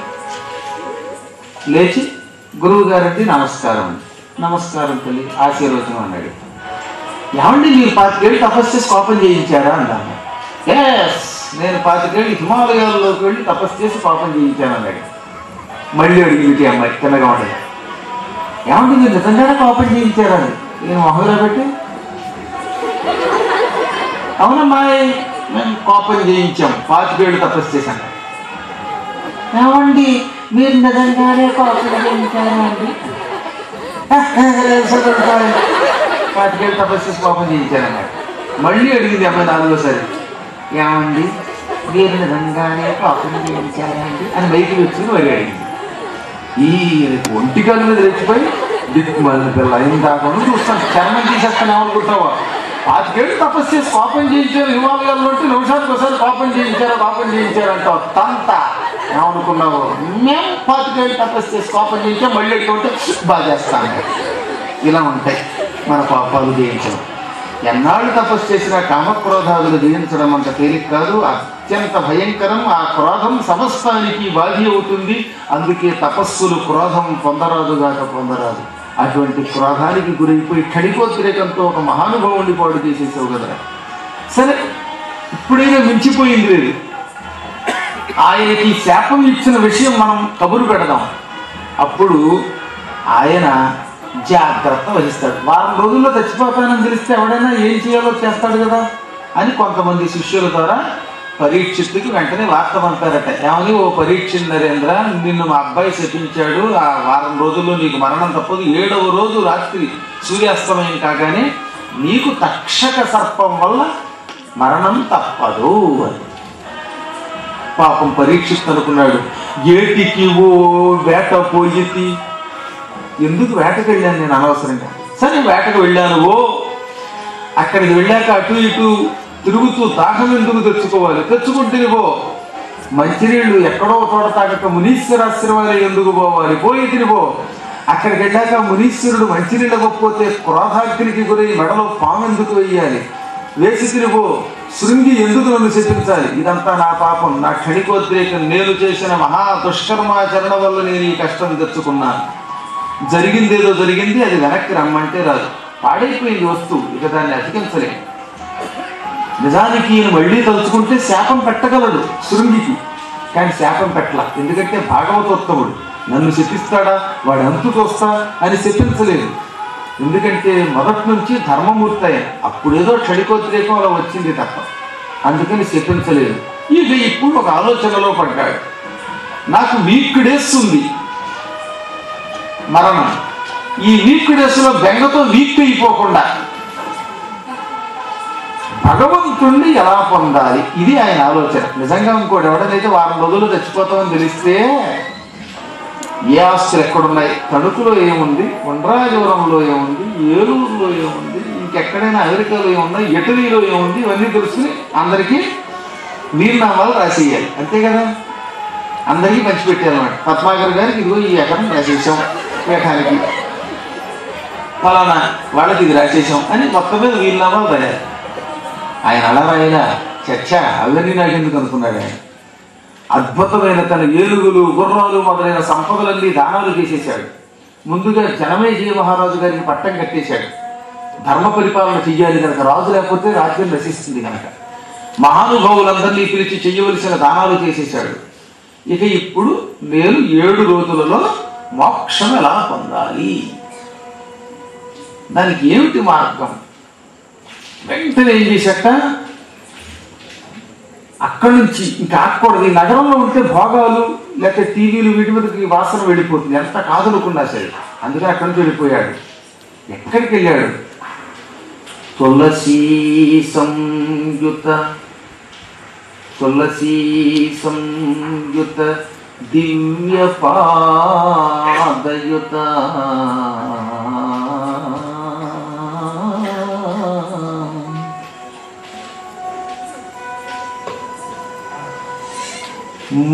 మహాపరమ పవిత్రమైన ఒక దివ్య నది ఉన్నది.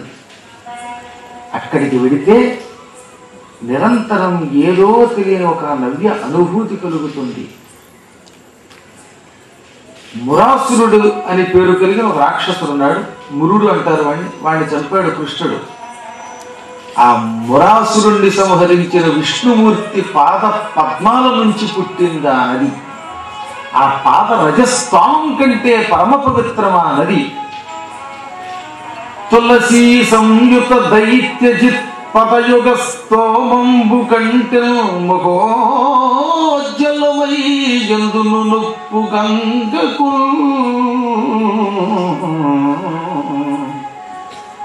అటువంటి గంగా నది దగ్గరికి వెళ్ళాడు ఆయన.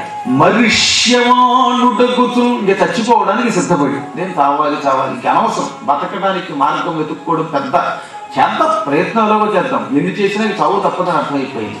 అందుకని గంగా నదీ తీరానికి వెళ్ళాడు. ఇప్పుడు ఆ స్థలం ఎక్కడుందో తెలుసునా? దానిని సుఖస్థలము అంటారు. సరిగ్గా ఢిల్లీకి 120 kmలో ఉన్నది. ముజఫర్పూర్ డిస్ట్రిక్ట్ లో ఉంది. కొంచెం పక్కకి హరిద్వార్ వెళ్లే రూట్ లో హఠాత్తు ఒక చోట మధ్యలో చీరి కుడివైపు వెళ్ళిపోతుంది. ఢిల్లీ నుంచి అయితే అటు నుంచి వచ్చేటప్పుడు ఎడం వైపు పెడుతుంది. అత్యంత పరమ పవిత్రం. ఆ సుఖస్థలంలో కూడా మేము 2006వ సంవత్సరంలో శ్రీమద్ భాగవత సప్తాహం చేసుకోగలిగాం మా పూర్వజన్మ సుకృత పరిపాకం వల్ల. అక్కడ అద్భుతమైన మర్రి చెట్టు ఉన్నది. ఆ మర్రి చెట్టు నీడలో కూర్చుని చెప్పేట ఒకప్పుడు శుకుడు పరీక్షిత్తుకి కథ. ఆ మర్రి చెట్టు నీడలోనే మేము పురాణం చెప్పుకున్నాం కరెక్ట్గా. గంగా నదీ తీరం అది.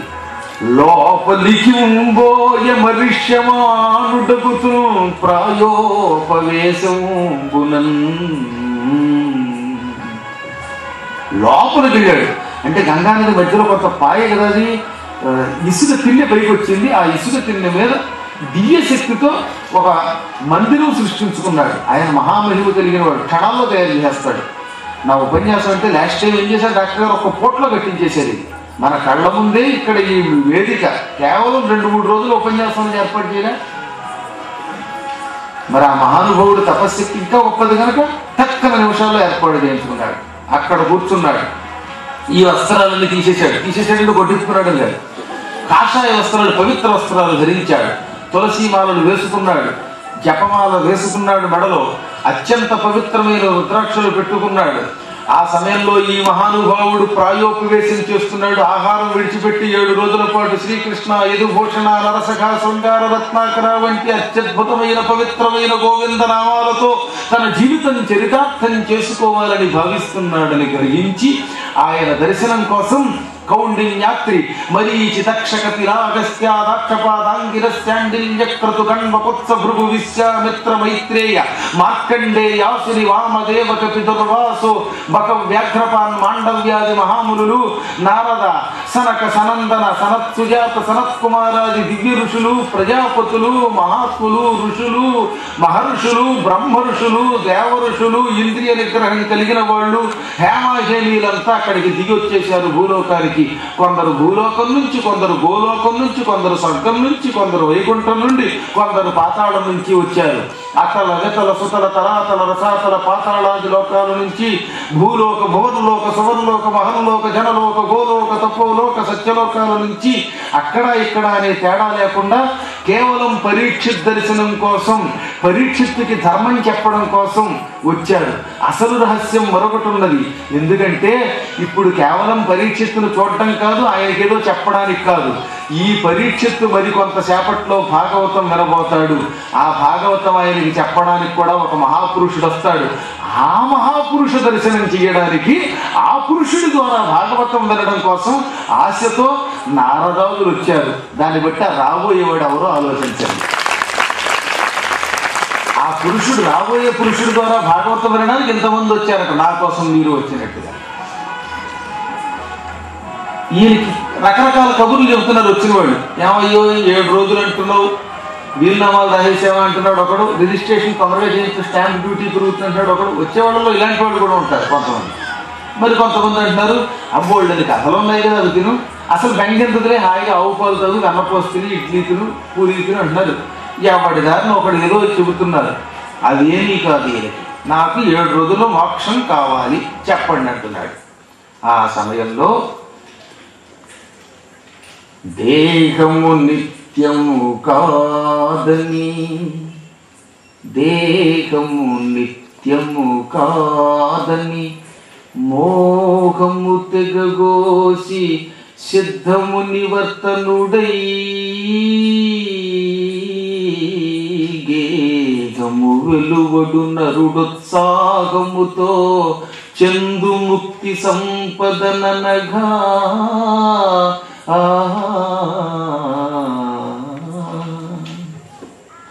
ఒక మహాపురుషుడు వచ్చాడు అక్కడికి.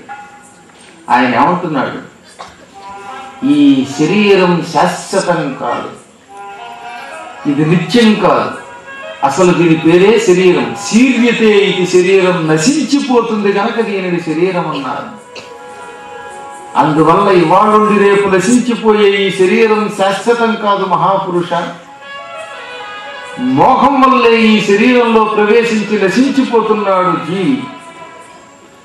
నువ్వు ఆ మోహాన్ని తెగగొసి, వ్యామోహం వద్దు, వస్తువుల మీద, ధనాల మీద, కనకాదుల మీద, గృహాల మీద వ్యామోహం నాశనం చేసి సిద్ధ ముని ప్రవర్తనతో నడుచు. మహానుభావులైన ఋషులు ఏ మార్గంలో నడుచుకుంటారో ఆ మార్గంలో నడుచుకో.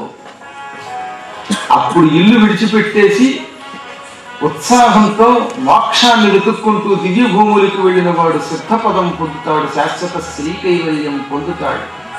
అదిగో అటువంటి కైవల్యమే శాశ్వతం, మిగిలినవేవి శాశ్వతం కాదని చెబుతూ వచ్చాడు ఆయన. దిగంబరంగా ఉన్నాడు ఆయన, గొడ్డలు కట్టుకోవాలా. ఎందుకని? గిరిగీసి మోహమంగీకరించని భంగి. అసలు ఇలాంటి వ్యక్తులు ఎవరన్నా వేయగలరా? గిరిగీసి మోహమంగీకరించని భంగి తనువున గొడ్డలు దాల్చకుండు. ఒంటికి గొడ్డలు ధరించలేదట. ఎందుకంటే ఒరే, మీరు శరీరానికి సంసారానికి ఒక గిరి తీసుకున్నారు, ఆ గిరిలోంచి బయటపడలేరు. ఇది ఒక ఏదో నాగరికత అనుకుంటున్నారు. అది నాగరికత కాదు, అనాగరికత. అదిరా అసలు నాగరికత మనస్సులో ఉండాలిరా. ఆయన మాయని, మోహాన్ని అంగీకరించక బట్టలు లేకుండా దిగంబరంగా తిరుగుతున్నాడు. కొంచెం తక్కువగా 16 సంవత్సరాల వయస్సుతో ఉన్నాడు. ఈరని లోకులంగినిసి ఎగ్గులు పల్కనివాడు. కొంతమంది మనుషులు రాళ్ళు విసురుతున్నారట ఆయన మీద, వెంటబడుతున్నారట. గొడ్డిప్పు తిరుగుతూ ఉంటే ఇదిలో ఏముంది, పిచ్చాళ్ళు ఉంటారు, వెంటబడి హే అని రాయి విసురుతున్నట్టు ఒకడు, నవ్వుతున్నట్టు ఒకడు, కొడుతున్నట్టు ఒకడు, వేడి వేడి నీళ్లు పోసేసేట్టు ఒకడు ఆయన మీద. ఒక ఆవిడైతే గిన్నె మార్చిన గంజి ఉంటుంది, గిన్నెలోంచి వేడి వేడి గంజి కూడా పోసింది. అదేం పట్టించుకోవటంలా పరబ్రహ్మానందం పొందుతున్నాడు. కన్ను మూసి కన్ను తెరిచేలోపు అందులోంచి ఏదో తెలియని తేజస్సు బయటకు వస్తున్నది. ఆయనే వేదవ్యాస మహర్షికి అలౌకికంగా జన్మించిన పరమ పూజ్యపుత్రుడు సుఖయోగీంద్రుడు. అంతటి అవధూత మరొకడు లేడు. పిశాచంలాగా తిరుగుతాడు. సృష్టిలో ప్రతి ప్రాణిలో దేవత్వమే చూస్తాడు. ఆయనకి స్త్రీ లేదు, పురుషుడు లేడు, జ్ఞానం లేదు, అజ్ఞానం లేదు, మోహం లేదు, భ్రాంతి లేదు, పక్షపాతం లేదు, ద్వేషం లేదు, ఏమీ లేవు ఆయనకి. అన్నిటికీ అతీతుడు, నిజమైన పరబ్రహ్మ ఆయన. విష్ణు తర్వాత విష్ణు ఆయన. అటువంటి మహానుభావుడు హస్తినాపురం వీధులు గుండా నడుచుకుంటూ ఈ సుఖస్థలానికి వస్తున్నాడు. మధ్య మధ్యలో పెంట మీద ఉన్న విస్తరాకులు ఉంటాయి కదా, ఆ విస్తరాకుల్లో ఉన్న ఎంగిలి వెతుకులు లాగేస్తున్నట్టు కావాలి. మీరు ఎప్పుడైనా అలాంటి పిచ్చాళ్ళు కనబడితే తొందరపడి నవ్వకండి. వాళ్ళల్లో అవధూతలు ఉంటారు. ఎవరు అవధూతలో తెలియదు మనకి. అవధూతల గురించి భాగవతం చాలా అద్భుతంగా చెప్పింది. అన్ని పురాణాలు చెప్తాయి అన్నమాట. అవధూతలు మనలో తిరుగుతూ పిచ్చాళ్ళల్లో నటిస్తూ ఉంటారు. దత్తాత్రేయుడు ఎటువంటి వాడు? దత్తాత్రేయుడు అంటే సామాన్యుడు అనుకుంటారేంటి? దత్తాత్రేయుడిని ఎవరూ గ్రహించలేరు. సుకుణ్ణి అలాగే గ్రహించలేరు. మన పక్కనే ఉంటారు. హఠాత్తుగా ఏం మాట్లాడుతో తెలియదు, హఠాత్తుగా వెకిలిగా నటిస్తారు. దత్తాత్రేయుడు పుట్టగానే పిచ్చాళ్ళ ఇంట్లో చెడిపోతుంటే చిన్న గోచిగొట్టు పెట్టుకుని మధ్యలో దిగంబరంగాను పిల్లలు కూడా వచ్చారు. ఆయన చూస్తూ ఉండగా వాళ్ళు చూస్తూ ఉండగా ఎదురుగుండా చెరువులో దూకి ఎన్నేళ్ళైనా బయటికి రాలా. అయినా పిల్లలు ఒడ్డు మీదే ఉన్నారు ఆయన గొప్పవాడిని గ్రహించి. ఆ తర్వాత పైకి వచ్చాక మద్యం తాగాట, వాళ్ళ మీద పోసాట. తర్వాత ఒక స్త్రీతో తిరిగాట, వాళ్ళు పిచ్చాళ్ళే వెళ్ళిపోయారట. అలా వాళ్ళని తప్పించాట. ఇంతగా ఆ మద్యం యోగామృతం, ఆ స్త్రీయే లక్ష్మీదేవి అంటే. అది గ్రహించలేక వాళ్ళు అజ్ఞానంతో వెళ్ళిపోయారు. ఏమో యోగులు లీలలు అలా ఉంటాయి, మహాలీలలు. సామాన్యులు మామూలు దృష్టితో కనిపెట్టలేదు. ఇంద్రుడు ఒకసారి జంభాసురుడని ఒకడు ఉన్నాడు, రాక్షసుడు, భయంకరుడు. ఆ జంబుడు అంటే ఆ జంబుడు అనేవాడు ఇంద్రుడి మీదకి వచ్చి దండయాత్ర చేసి నెత్తి మీద బాగా బాధేసి తరివేశాడు. మొత్తం చావు దెబ్బలు తినేశాడు. వీడు పారిపోయి దేవతలతో పాటు అడవులో తిరుగుతున్నట్ట. తిరుగుతూ ఉంటే నారదుడు కనబడ్డాడు. నారదుడి కాళ్ళ మీద పడి, నారద మహర్షి చూసావా ఏమైపోయాము, మా బతుకు ఎలా అయిపోయిందో. ఎండకన్నెరుగని ఇంద్రుని ఎల్లాలు పలు పంచలను దాలిబడియనేడు త్రిభువన సామ్రాజ్య విభవంబు గోల్పోయి దేవేంద్రుడవుల తిరిగెనేడు కలిమిగారాబు బిడ్డలు జయంతాదులు శబరార్భకుల వెంటదనిరినేడు. చూసావా ఎండమొహం చూసి ఎరుగునా శచీదేవి ఇవాళ అడవుల్లో ఆడవాళ్లతో కలిసి కూలీ పనికెళ్ళి రోజు కూలి అందిస్తారో అడుగుతోంది. అప్పటికింకా కోసే విషయం రాలేదు. అందుకే ఎంతో గారంగా పెరిగిన ఇంద్రుడి కొడుకు జయంతాదుల్ని చూడు, నెత్తి మీద ఈకలు ఎక్కువ తిరుగుతారు సరే, కుర్రో కుర్రు మీకు హేకుతాం మీకు హేకుతాం మీకు జాతకం చెబుతాం తిరుగుతూ ఉంటారే పుంపుహారుగాళ్ళు, అలాంటి వాళ్ళతో తిరుగుతున్నాడు. ఇది పరిస్థితి. 3 లోకాలు పరిపాలించిన సామ్రాజ్య వైభవాన్ని విడిచిపెట్టి ఈ దేవేంద్రుడి నాడు అడవుల్లో తిరుగుతున్నాడు. నారదా రక్షించు, జంభాసురుడు నా కొంప ముంచేశాడు, సామ్రాజ్యం లాక్కున్నాడు. వాడి మాయ నుంచి నేను బయటపడలేకపోతున్నా, వాడి శక్తి ముందు నా శక్తి నా యుక్తి పనిచేయడం లేదంటే ఆయన నవ్వి, మహావీరుడు అత్రిపుత్రుడు ఆత్రేయుడు, అదే దత్తాత్రేయుడు అంటే ఆయన ఇప్పుడు ప్రస్తుతం సఖ్యపర్వత శ్రేణుల్లో ఉన్నాడు. అక్కడికి వెళ్ళి ఆయన కాళ్ళ మీద పడు, ఆయన అవధూత, ఆయన్ని గుర్తించడం కష్టం, గుర్తించావో నీ జాతకం మారిపోతుంది. ఆయన ఏం చేసినా కాళ్ళు పట్టుకున్నట్ట. మహానుభావులు కాళ్ళు పట్టుకుంటే శుభం తప్ప, నీచుల కాళ్ళు పట్టుకుంటే ఉంది. సిగరెట్ కలిచేవాడు కాళ్ళు పెట్టుకుంటే సిగరెట్ అంటగడతాడు, ముక్కుపొడు పీల్చేవాడి దగ్గరికి ముక్కుపొడు పీలుస్తాడు. మనకి వ్యసన పొరులు వ్యసనం అంటగడతారు. మహాత్ముల దగ్గరికి వెళ్ళి యజ్ఞాలు చేయడం, పురాణాలు నేర్పిస్తారు. ఎవరి దగ్గర ఏముంటే అదే ఇచ్చేది అంతగట్టింది మరి. అందుకని వెళ్ళు, ఆయన కాళ్ళు పట్టుకుంటాడు. వెంటనే ఇంద్రుడు దేవతలతో పాటుగా వెళ్ళాడు. అప్పుడు ఆయన ఒక శ్మశానంలో ఉన్నాడు ఈ మహాత్ముడు దత్తాత్రేయుడు. ఆ శ్మశానంలో ఎలా ఉన్నట్ట, గొడ్డిప్పుకుని 3 పుర్రెలు, ఒక పుర్రె ఎక్కడ, ఒక పుర్రె ఇక్కడ, ఒక పుర్రె ఇక్కడ పెట్టి, పూర్వం ఇటుకలు పెట్టి పొయ్యి ఎక్కేవారు కదా, అలాగా ఆ పొయ్యి మీద పెద్ద పుర్రె పెట్టాట. ఆ పుర్రెలో నీళ్లు వేసాట, బియ్యం పోసి పుర్రెలో అన్నం వండుతున్నాడు. మనం కుక్కర్లో వండినట్టుగా. ఆయనకు కుక్కర్ ఎక్కర్లా, హాయిగా పుర్రెలో అన్నం వండుకుంటున్నాడు. పాత్రలు కొనుక్కోక్కర్లేదు కదా. ఇంక కట్టెలు కింద గ్యాస్ ఏమిటి, శవం కాలుతుంది శ్మశానంలో. పాలంగల్లి రూట్లో కనపడుతుంది శ్మశానం రామలింగేశ్వర దగ్గర. అక్కడ శవం కాలుతుంటే ఆ కట్టెలు పట్టుకొచ్చి కింద పెట్టాట. ఇప్పుడు ఈ శవంలో ఉన్న ఆ చితి ఆ కొరకంచులతో ఏమో వేడి చేసి పుర్రె అందులో బియ్యం పోసి అన్నం వండుతున్నాడు. కలపడానికి గరిట కావాలి కదా మరి. కుక్కర్ అంటే అని 3 కొత్తలు పోయి కానీ కట్టేస్తున్నాం, కానీ అక్కడ కుక్కర్ కాదు, ప్రెషర్ కుక్కర్ కాదు. అందుకని గరిటికి బదులు ఒక ఎముక తీసి, ఎంత ఎముక చాలా అనేదో సినిమాలో తీసి ఇస్తాడే ఓ నల్లవాడు, అలా ఎముక తీసుకుని దాంతో అన్నం కలుగుతున్నాడు అనమాట. ఆ కలుగుతున్న అన్నం మధ్య మధ్యలో రుచి చూస్తున్నాడు. అక్కడికి వెళ్ళి కాళ్ళకి దండం పెట్టాడు ఇంద్రుడు. ఈ వేడి వేడి ఎముక అన్నం కలుపుతున్న అన్నం గరిటి ఉంటుందిగా, ఎముక గరిటి, అది పెట్టి ఆశీర్వచనంగా, సాధారణంగా నెత్తిమే చేయట్టు ఆశీర్వదిస్తాం మనం. ఆయన ఎముక పెట్టి టన్నులు కొట్టాట ఇంద్రుడి బుర్ర మీద. ఇంద్రుడికి బుర్ర గెరగెరగెర తిరిగిపోయింది. అందులో ఆయన దత్తాత్రేయుడి దెబ్బ, అది ఎముక దెబ్బ, కముకు దెబ్బ అయిపోయింది దెబ్బకి. అయినా సరే కిక్కులు మనకుండా నువ్వే దిక్కు జాయి సద్గురు అన్నాడు. అలా కాళ్ళు ఉచ్చుకున్నాడు, సేవించాడు. మధ్యలో ఆయన మండింది. వేడి వేడి అన్నం ఉడుకుతున్న అన్నం మొహం మీద పూసేశాడు. ముఖం అంతా కాలిపోయి, బాబోయ్ బాబోయ్ కూడా నువ్వు కాలి చేయి, ముఖం పాతలు పెట్టు, ఏం చెయ్యి, నీ పాదాలు విడిచిపెట్టను గురుదేవా అని పట్టుకున్నాడు. అప్పుడు జాలిపడి ఆయన ఉప్పులు ఊది అలా ఊదగానే మొత్తం మంటంతా పోయిందిట. ఏ ఆయింట్మెంట్ రాయక్కర్లేకుండా. ఆ తర్వాత ఏం నాయన ఇలా వచ్చావు, నా కాళ్ళు పట్టుకున్నావు అన్నాడు. నేను ఇంద్రుడిని, మీకు తెలియని దేవుడు మహాత్మా విష్ణుమూర్తి, నువ్వు దత్తాత్రేయుడివి, అవధూతవి, పిచ్చాళ్ళ నటిస్తావు, గొడ్డెక్కు తిరుగుతావు తెలుసు. జంభాసురుడు మమ్మల్ని ఏడిపించి రాజ్యం లాక్కున్నాడు, వాడిని చంపి మా రాజ్యం మాకు ఇప్పిస్తామని వచ్చాను అన్నాక మళ్ళీ పరీక్షించాడు ఈయన దత్తాత్రేయుడు. ఏమని? నేనేమిటి దిగంబరంగాన్ని, పుర్రెల మీద అన్నం వండుకు తినే పిచ్చాడిని రాక్షసుల్ని చంపి రాజ్యం ఇవ్వగలనా? పిచ్చాడా? మద్యాసక్తుడ, అంగనారతుడ, కర్మభ్రంశనోచిష్టుడన్, మాద్య దైత్య వినాశ శక్తి కలదే నాకన్న అదేవతల్, విద్యాక్షాళన శుద్ధమానసుడవా విష్ణుండవు ఆద్యుండవు, ఈ ఉద్యత్ పుణ్య చరిత్ర ఇందిరా మహాయోగీంద్ర చూడమణి.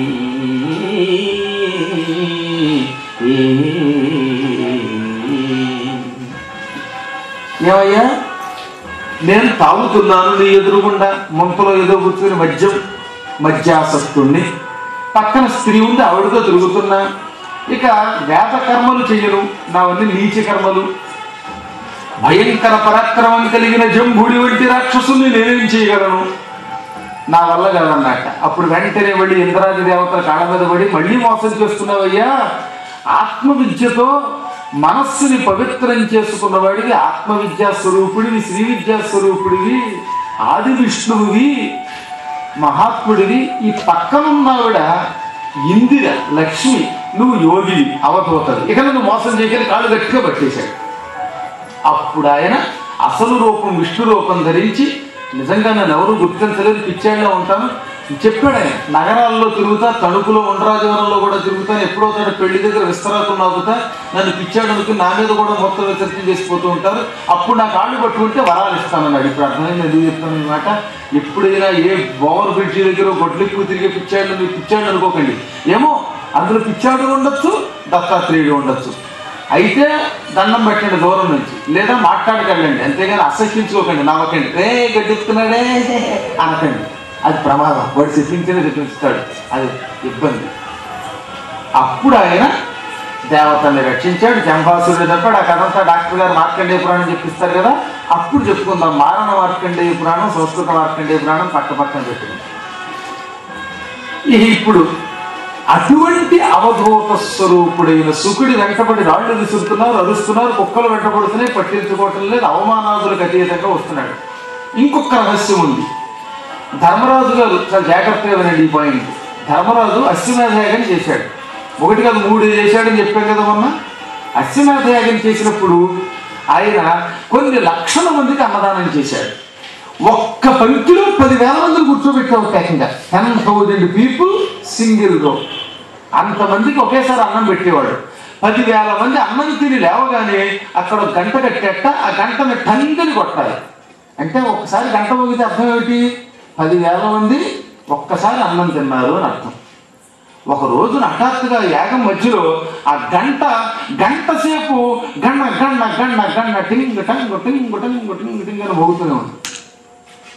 ధర్మరాజు కంగారు వచ్చింది, ఇన్ని కోట్ల మంది జనం వచ్చారా, 10,000 మంది తింటూ ఒక్కసారి కొట్టాలి, గంటను అలా బడబడబడి బాతున్నారు, పొరపాట్లు కొడుతున్నారా, లేక నిజంగా ఎంతమంది అన్నం తినాలని వస్తే అసలు గంట ఎవరూ కొట్టట్లా, దాని అంతలదే ఆకాశంలో వేలాడి కూడా గంట టకటకటకటక మోగిస్తుంది, ఏమిటి అన్నాడు. అప్పుడు కృష్ణుడు చెప్పాడు, ధర్మరాజు ఇంకా అర్థం కాలేదా, ఎవరో ఒక మహాపురుషుడు మన అన్నం తిన్నాడు, ఆ అన్నం తిన్న వెంటనే ఆయన తింటే కొన్ని కోట్ల మంది అన్నం తిన్న పుణ్యం నీకు వచ్చింది, అన్ని కోట్ల మందికి అన్నదానం చేసిన పుణ్యం ఇచ్చిన ఆ ఒక్క పురుషుడి వల్ల ఈ గంటలా మోగుతోంది, ఆయన ఎవరో చూస్తూ అన్నట్ట. వెంటనే ధర్మరాజు గారు ఊరంతా వెతికితే ఏం జరిగిందో తెలిసినా, అక్కడ ఒక చోట అన్నం వండి గంజి వారుస్తారు. గంజి ఎలా వారుస్తారంటే, మామూలుగా గంజి వార్చడం కష్టం కదా, మీరు ఎప్పుడో చూడండి, పెళ్లిళ్ళకి వాటికి వండి అన్నం వండేటప్పుడు ఏం చేస్తారంటే ఆ అన్నం గిన్నె ఒక గంపలో పోసేస్తారు అన్నం ఉడకగానే, అప్పుడు ఆ గిన్నెలోంచి ఆ బుట్టలోంచి గంజి కింద కారిపోతుంది.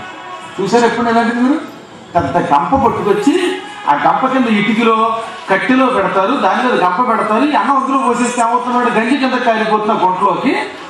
ఆ అన్నం అలా పైన ఉండిపోతుంది. ఆ అన్నమే మనకి క్యాటరింగ్లో పెట్టేది, మనం తెలుసుకోవట్లేదు. కానీ ఇప్పుడు ఈ గుంటలోకి వెళ్ళిపోతుంది ఆ గంజి, ఆ వేడి వేడి గంజి. ఆ గంజి గుంట దగ్గరికి చేరి గొడ్డ ఇప్పుకున్న ఒక పురుషుడు కుర్రాడు ఆ గంజి ఒక గుప్పెడు తాగాడు అంతే. ఆయన అన్నం కల్లా గంజి ఒక గుప్పెడు తాగాడు. ఆయన గుప్పెడు గంజి తాగగానే ఈ గంట దానంతనే డబడవడం మోగడం మొదలెట్టింది. ఇంత గంజి ఆయన తాగితే కొన్ని కోటాను కోట్ల మంది జనానికి అన్నదానం చేసిన పుణ్యం ధర్మరాజు గారికి వచ్చేసింది. ఆ పురుషుడు ఎవరు అని అడిగాడు ధర్మరాజు కృష్ణుడిని. ఆయనే వ్యాసపుత్రుడు సుఖయోగీంద్రుడయ్యా, నీ మనమణ్ణి అందరినీ తరింపజేసే అవధూత. నాయన ధర్మరాజా, నువ్వు మహాజాతకుడివిరా బాబోయ్, నీ అంత జాతకం ఎవరికీ లేదు. వాడు తనంత తాను వచ్చి తాగాడు, పిలిస్తే రాడు. ఆయన ఒక్క నిమిషం ఉంటాడు. ఆవు పాలు పితికే సమయం కంటే మరొక చోట ఎక్కడ ఉండడు. గోదోహన మాత్ర కాలం అంటే ఆవు పాలు పితికినంతసేపు ఆయన ఎక్కడుంటే అక్కడ తీర్థయాత్ర స్థలం అయిపోతుంది, వెళ్ళి కడవకు పడిపో అన్నాడు. వెంటనే ధర్మరాజు పాండవులతో పాటు వచ్చి కాళ్ళు కట్టేశాడు. అప్పుడు ఆనాడు ధర్మరాజుకి శరీరంతో స్వర్గానికి వెళ్ళే అవకాశం వచ్చింది. ఆ మహాపురుషుడు శుకుడు అప్పుడు కనపడినవాడు ఇప్పుడు నడుచుకుంటూ గంగా నదీ తీరానికి వచ్చాడు. ఆ మహాపురుషుడు శుకుడిని చూచారట. అసలు ఆ శుకుడిని తలుచుకుంటే మాట ఏం మాట్లాడగలుగుతాం మనం? భాగవత ఆత్మ అయినా, కృష్ణుడైన, జ్ఞాని ఆయన, పురాణ స్వరూపుడైన అటువంటి మహాపురుషుడు ఈ సృష్టిలో మరొకడు ఎవ్వడూ పుట్టల. ఒక్క అవతారం సంపూర్ణ అవతారం కృష్ణుడిదైతే పరిపూర్ణ అవధూత అవతారం సుఖయోగీంద్రుడంటే శంకరుడు కూడా ఆయన్ని గౌరవిస్తాడు. అటువంటి సుఖుణ్ణి చూచి నారదుడు లేచి నిలబడ్డాడు, సనక సనందనాదులు లేచి నిలబడ్డారు, పెద్ద పెద్ద వయస్సు కలిగిన వశిష్ఠాది విశిష్ట ఋషులు లేచి నిలబడ్డారు. ఇంకా పరీక్షిత్తు సంగతి చెప్పేది ఉందండి.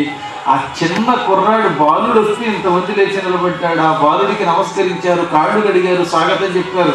ఆయన బట్టలు లేవు కదా, ఇలా కాలు మీద కాలు వేసుకుని అవయవాలు కనపడకుండా కూర్చుంటాట. అది ఆయన గొప్పతనం. మహాత్ముడు కాకపోతే ఆయన అక్కడ కూర్చున్నాడు ఆసనం మీద. సంభ్రమాశ్చర్యాలతో ఋషులందరూ సేవలు చేశారు.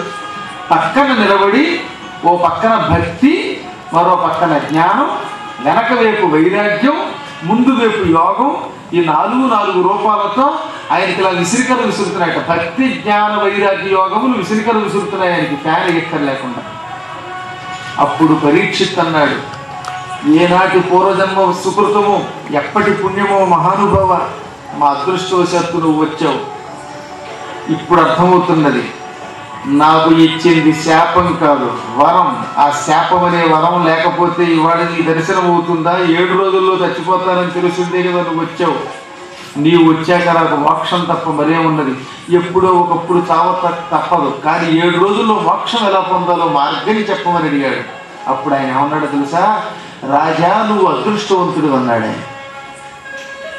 అందరూ చచ్చిపోతారని ఏడుస్తూ ఉంటే ఆయన అదృష్టవంతుడు అంటున్నాడు. ఎందుకని? రాజా, ఒక మాట అడుగుతాను విను. ఇక్కడ ఇంతమంది జనం కూర్చున్నారు కదా, వీళ్ళల్లో ఎవరికైనా ఏ క్షణంలో ఏం జరుగుతుందో తెలుసా? ఎప్పుడు చస్తారో ఎప్పుడు బతుకుతారో తెలుసా? కానీ నువ్వు అక్కడే 7 రోజులు గ్యారంటీ కాదు. నువ్వు శాపం వల్ల 7వ రోజు రాత్రి దాకా బతుకుతావు, కానీ తక్కిన వాడు ఎవరికీ లేదన్నాడు. ఇప్పుడు అర్థమైందా ఆయన ఎందుకు అదృష్టవంతుడు?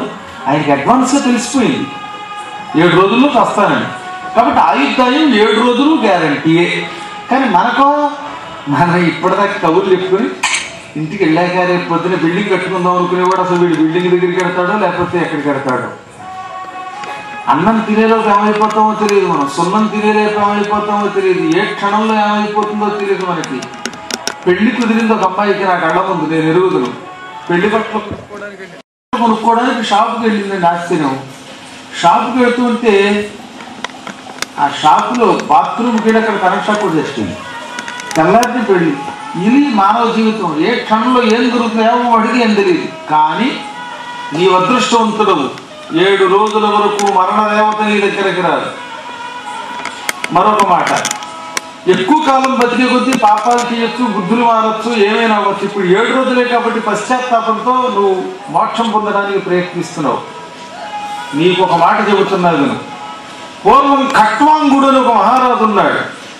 ఆయన కౌరవరాజు గారు, చాలా వీరుడు. ఆయన దేవతలకి రాక్షసులకి యుద్ధం జరుగుతూ ఉంటే దేవతలంతా రాక్షసుల చేతిలో ఓడిపోయి బ్రహ్మ దగ్గరికి వెళ్ళి మాకు విజయం కావాలంటే ఏం చేయాలని అడిగితే ఖట్వాంగుడని ఒక రాజు ఉన్నాడు, ఆ రాజు ఎవరి తరపున యుద్ధంలో పాల్గొంటే వాడికి విజయం, ఆ రాజుని బతిమాలండి అని చెప్పాట. దేవతలంతా వచ్చి ఖట్వాంగుడిని మాకు సాయం చెయ్యి, రాక్షసుల్ని జయించేలా చెయ్యి అంటే సరేనన్నాడు. ఆయన దేవతల తరపున యుద్ధంలో పాల్గొన్నాడు, రాక్షసుల్ని చావగొట్టాడు, విజయం చేకూర్చి పెట్టాడు దేవతలకి. ఆ తర్వాత దేవతలు నీకు వరం ఇస్తా, ఏం కావాలో కోరుకోమంటే నా ఆయువు ఎంత అన్నట్ట. అంటే 7 గడియలు అన్నారట. అంతేనా అని వెంటనే భూలోకానికి వచ్చేసి చకచక తన ఐశ్వర్యం అంతా దానం చేసేసి గోవింద గోవింద గోవింద అన్నట్ట. ఆ 3 సార్లు గోవింద అనగానే వైకుంఠం నుంచి విమానం వచ్చింది, ఆయన మోక్షానికి వెళ్ళాడు. 2 గడియలలోనే మోక్షం పొందాడు ఖట్వాంగుడు. అటువంటిది నువ్వు 7 రోజులు బతుకుతావు, నీకు చాలా గొప్ప వరం ఉంది. 7 రోజులు గ్యారంటీ. ఈ 7 రోజులలోనూ అత్యంత పవిత్రమైన గోవింద కథ శుభారసాన్ని త్రాగు, నీ జీవితం చరితార్థం చేసుకో. భాగవతం మొత్తం శ్రీకృష్ణ పరమాత్మ లీలలతో నిండి ఉన్నది. ఆ భగవంతుని చరిత్రం విన్నావో ఇక నీకు పునర్జన్మ ఉండదు మహారాజా, నువ్వు అదృష్టవంతుడు అవుతావు. ఏను మృతుండనవుదు నల్లి ఎంత భయంబు మనంబు లోపల మానము సంభవంబు గల మానవ కోటికి చావు నిక్కము కానహరిందలంపుము ఇక కల్గదు జన్మము నీకు ధాత్రిపై మానవనాథ పొందెదవు మాధవలోక నివాస సౌఖ్యముల్.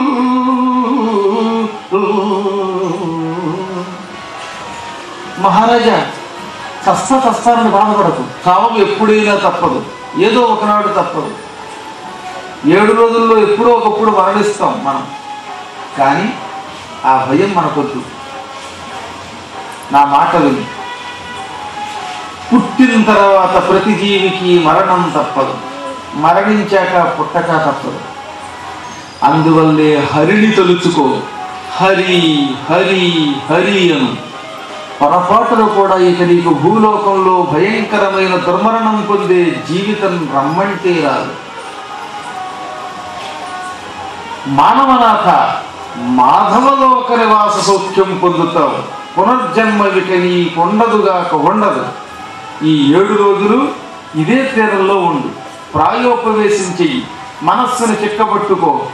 ఈ ఏనుగులు, ఈ గుర్రాలు, ఈ భౌతిక సంపదల శాశ్వతమని తెలుసుకో. శాశ్వతం పరమాత్మని పొందడానికి మనం చేసే అధ్యాత్మ విషయ విశద మనీషాయుత కర్మలు మాత్రమే తెలుసుకో. నీకు 7 రోజుల్లో భాగవతం చెబుతాను. శ్రీకృష్ణుడు భూమండలంలో 22 పర్యాయాలు అవతారం ఎత్తాడు. ఒక్కొక్క అవతారంలో ఒక్కొక్క అద్భుతమైన కర్మలు చేశాడు. అన్నిటికంటే అశ్వత్థామ నుంచి నిన్ను రక్షించిన 22వ సంపూర్ణ అవతారం ఉన్నదే ఆ కృష్ణావతారం కంటే గొప్పది లేదు. ఏతే చాంశ కళాపుంస కృష్ణస్తు భగవాన్ స్వయం. అన్ని అంశావతారాలే, ఒక్క కృష్ణుడు మాత్రం సంపూర్ణ అవతారం, పరిపూర్ణ అవతారం, షోడశ కళాప్రపూర్ణుడు ఆయన. ఆయన భూమి మీద పుట్టి అడుగు తీసి అడుగు వేసేలోపు భూమి పులకించిపోయి నా కథలన్నీ నీకు చెబుతానని కూర్చోబెట్టి ఇలాగే కూర్చొని ఆయన చెప్పాడు. 7 రోజులు కూడా కాలు అటు ఇటు కూడా కదపకుండా ఆయన చెప్పాడు. మనం కదుపుతాం కాస్తో కోస్తూ, కదపకుండా చెప్పాడు. విన్నాయన కూడా మంచినీళ్లు తాగల, అన్నం తినల, అలాగే విన్నాడు. అది భాగవత సప్తాహం అంటే. అటువంటి భాగవత సప్తాహంలో తక్కిన విశేషాలన్నీ కూడా ఒక్కొక్కరి చేత చెప్పించాలని డాక్టర్ గారు నిర్ణయించారు. కొద్ది మటు ప్రధాన భాగం అగ్రతాంబూలం నాకు ఇచ్చారన్నమాట. పూర్వం ధర్మరాజు గారు రాజసూయాగం చేశాడు, కృష్ణుడిని అక్కడ పూజలో పెట్టి పూజించాట. ఇప్పుడు ఈ కృష్ణారావు గారేమో ధర్మరాజు. ఆ తర్వాత నేను ప్రస్తుతం అక్కడ పూజ అందుకుంటాను కృష్ణుడు. నా యోగం బట్టి నాకు కూడా భాగవతం నా భాగ్యం అనుకుంటున్నాను. నేను ఎప్పుడు ఇదేదో నేను పండితుడిని పులకించుకోవడం కాదు, ఏమో చదువుకునే యోగం పట్టడం వల్ల కదా ఈ భాగం ఎక్కువ చెప్పే అవకాశం నాకు వచ్చింది. అదే కంఠస్థం చేసి ఉండకపోతే, మిమ్మల్ని ఆనందపెట్టే శక్తి ఆ పరమాత్మ నాకు ఇవ్వకపోతే నేను చెప్పగలిగేవాడినా. అంతా సరస్వతి కృప, అంబికా కటాక్షం. ఎప్పుడు ఇది మంది కాదు, నేను ఎప్పుడూ మొదటి నుంచి అమ్మవారిదే అనుగ్రహం అంట. ఇది ఎప్పుడు నాది కాదు. ఎన్నోసార్లు చెప్తాను, అయినా మళ్ళీ చెబుతున్నాను అన్నమాట. ఎక్కడి ఆంధ్రమందు గల ఏరురో ఎక్కడి కాలిఫోర్నియా దిక్కులు మొక్కులేని పరదేశమునందున నిర్భయముగా ఒక్కడనై చరించితి మహోన్నత కీర్తిని గంటి సంపదల్ మిక్కిలి గంటి నీ పద జలేజము భక్తిని గురించి అందిగా. అమ్మాయి ఇది అనుగ్రహం అన్నాడు. మా పెద్దలు మా తండ్రి గారి అనుగ్రహం ఎంత అదృష్టం అంటే మా నాన్నగారు 14 సంవత్సరాల వయస్సు నాటికి ఇంకెంత పాండిత్యం మరొకరికి లేదన్నట్టుగా ఉంది. నేను పండితుండయ్యాక చాలా మందిని చూసి ప్రోత్సాహంతో అవధానాల్లోకి వాటిల్లోకి అడుగు పెట్టా. నా చిన్నప్పుడే నాకు ఈ 8 ఏళ్ల వయస్సు వచ్చే నాటికి భాగవతం కంఠస్థం చేయించారు, మరుచరిత్ర కంఠస్థం చేయించారు, పద్యాలు రాయడం నేర్పారు, ఆయన చాలా తేలిగ్గా నేర్పారు. ఆసు తండ్రి గారితో మాట్లాడటం ఒక కళగా ఉండేదన్నమాట. నాకు మా నాన్నగారితో మాట్లాడటం ఓ ఎడ్యుకేషన్ ఉన్నాను. ఆయన ఎంత గొప్పవాడంటే అసలు మాటలు రాని రోజుల్లో తప్పటడుగులు వేసే రోజుల్లో పద్యం రాశారట.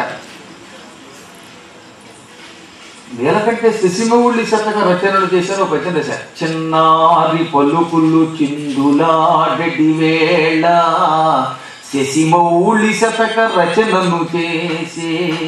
ఛందస్సు రాని రోజుల్లో శశిమౌళి అని ఒక మొగుటంతో కంఠపద్యంలో శతకం రాశారు. నా అన్నయ్య గారు ఆశ్చర్యపోయి, ఏంటి ఈ ఛందస్సు ఎవరు నేర్పారు, నీకు 5 ఏళ్ళు అంటే అప్పటికి అక్షరాభ్యాసం చేయలేదు, ఆ రోజుల్లో లేటుగా చేసేవారు. నాకు తెలియదు ఇది ఎవరో రుక్మిణీ శతకం, అదే కృష్ణ అని మొగుటం ఉంటుంది, శ్రీ రుక్మిణీ కేశవ అని ఆ వరస చెబితే ఆ వరస ప్రకారం రాసేశానన్నారు. అదే ఆయన గొప్పతనం. అందుకని నేను రాసిన పద్యం చిన్నారి పలుకులు చిందులాడెడి వేళ శశిమౌళి శతక రచనలు చేసి 8 ఏళ్ల ప్రాయమున లఘు సిద్ధాంత కౌముది పాదము కాంచగలిగే. 8 ఏళ్లకి లఘు సిద్ధాంత కౌముది కంటస్తుంటాయి. ఆశ్చర్యపోయారు ఆ రోజుల్లో పండితులు. పొదునొకండవయేట వారాణసికి నేగి దేవ భాషా సుధాబ్ధిని వధించే. 11 ఏళ్ల వయస్సులో కాశీకి పారిపోయి దేవభాషా సుధాబ్ధిని వధించే. సంస్కృత భాష అనే ఒక పాల సముద్రాన్ని వధించి అందులోంచి అమృతం తీసినట్టుగా తీసేశారు పాండిత్యామృతాన్ని. ఆ 11 ఏళ్ల వయస్సు సంస్కృత భాషలో ఆ రోజులో భాష్యాంత వ్యాకరణం చెప్పుకున్నారని. 14 ఏళ్ల ప్రాయమందున హిందీ నా పోషణము పట్టి ఊపివేసే. 14 ఏళ్ల వయస్సుకి హిందీ భాష మొత్తం ఊపేశారు. జయశంకర్ ప్రసాద్ గారు ఆశ్చర్యపోయాడు. కామాయిని అనే కావ్యం రాసిన ఆయన హిందీ భాష పాండిత్యం చూసి. అటువంటి మా తండ్రి గారు అనుగ్రహంతో నేను చిన్నప్పుడు చదువుకోవడం జరిగింది. ఆయనతో మాట్లాడటం, మా అమ్మతో మాట్లాడటం, ఇవన్నీ ఒక అదృష్టం. వేరే ఒక సమయం వచ్చినప్పుడు చెప్పుకుందాం మీకు భాగవతంలో ఏదో ఒక సమయంలో. మా అమ్మ మడిగట్టుకుని భాగవతం చదువుతుంటే పద్యాలు కంఠస్థం వచ్చాయి. నేను 1986లో మొట్టమొదటిసారిగా కలకింకిణిలోనే రచన చేశాను. తర్వాత 87లో సత్యసాయి సప్తశతి 756 పద్యాలు రాశాను. 89వ సంవత్సరంలో ఈ హనుమన్ మహిమని ఏకంగా 700 పద్యాల కావ్యం రాశాను. అలా కావ్యాలు రాసి స్టేజీ వినిపిస్తున్నప్పుడు శ్రీ కడిమెళ్ళ వరప్రసాద్ గారు ఒక చోట అవధానం చేస్తుంటే వారిని చూశారు. అవధానంలో ఆసుగా కొన్ని పద్యాలు చెబితే ఆశ్చర్యపోయి, ఏం ధార పుస్తకం చూడకుండా పద్యాలు రాసి చెప్పేస్తున్నావు, ఎప్పుడు ఒకప్పుడు నిన్ను అవధానం చేయిస్తానన్నారు. అనుకోకుండా ఓ రోజున వాళ్ళ ఇంటి దగ్గర ఏకోరాము గారిని ఒక ఇంటి ఉంది అక్కడ ఆ నరసాపురంలో. ఆ అరుగు మీద కూర్చోబెట్టి ఏమీ లేదు. ఒక రోజున వెళ్ళగానే అవధానం ఇలా ఉంటుందని చెప్పి చేయించేశారు. అక్కడ అవధానం చేసేసాం. అదిలో అప్పటి నుంచి అవధాన రంగంలో అడుగు పెట్టాం. ఈ విధంగా ఎన్నో కటాక్షాలు ఇచ్చింది ఆ సరస్వతీదేవి. ఆ సరస్వతీదేవి పాదపద్మాలకే ఆ శక్తిని ప్రసాదించినటువంటి తల్లిదండ్రులకి నమస్కారం చేసుకుంటూ భగవంతుడిచ్చిన శక్తి మళ్ళీ ఆయనకే ఇవ్వాలన్నమాట. అందుకే ఇలపావులూరి పాండురంగారావు గారు మా నాన్నగారి హిందీ కావ్యంలో ఉన్న పద్యం తీసుకుని అదే ఆయనకి ఇస్తూ శబ్ద తేరే వర్ణ తేరే నాద తేరే సబ్ ఆస్ బన్నకయే హై హమారీ ప్యారే అన్నారు. అలాగా మనం ఎప్పుడు కూడా నేర్చుకున్న దానికి అహంకరించక అది మళ్ళీ పరమాత్మకి సద్వినియోగం చేయాలి. అలాంటి సద్వినియోగం చేసుకునే భాగ్యం మళ్ళీ మళ్ళీ రావాలని కోరుకుంటూ తదనంతర కార్యక్రమం పెట్టిదానిన అప్పుడు అయ్యాక సన్మానం అయితే గారు స్వస్తి చెప్పకుండా లేస్తే బ్రహ్మహత్య పాపం చుట్టుకుంటుంది. ఎంతో ఆసక్తికరంగా తమ ప్రవచనాలతో ప్రజలందరినీ ఆకట్టుకున్న శ్రీ పద్మాకర్ గారిని సన్మానించుటకు మా సార్ డాక్టర్ మల్లెల కృష్ణారావు గారిని వేదిక మీదకి రావాల్సిందిగా కోరుచున్నాం.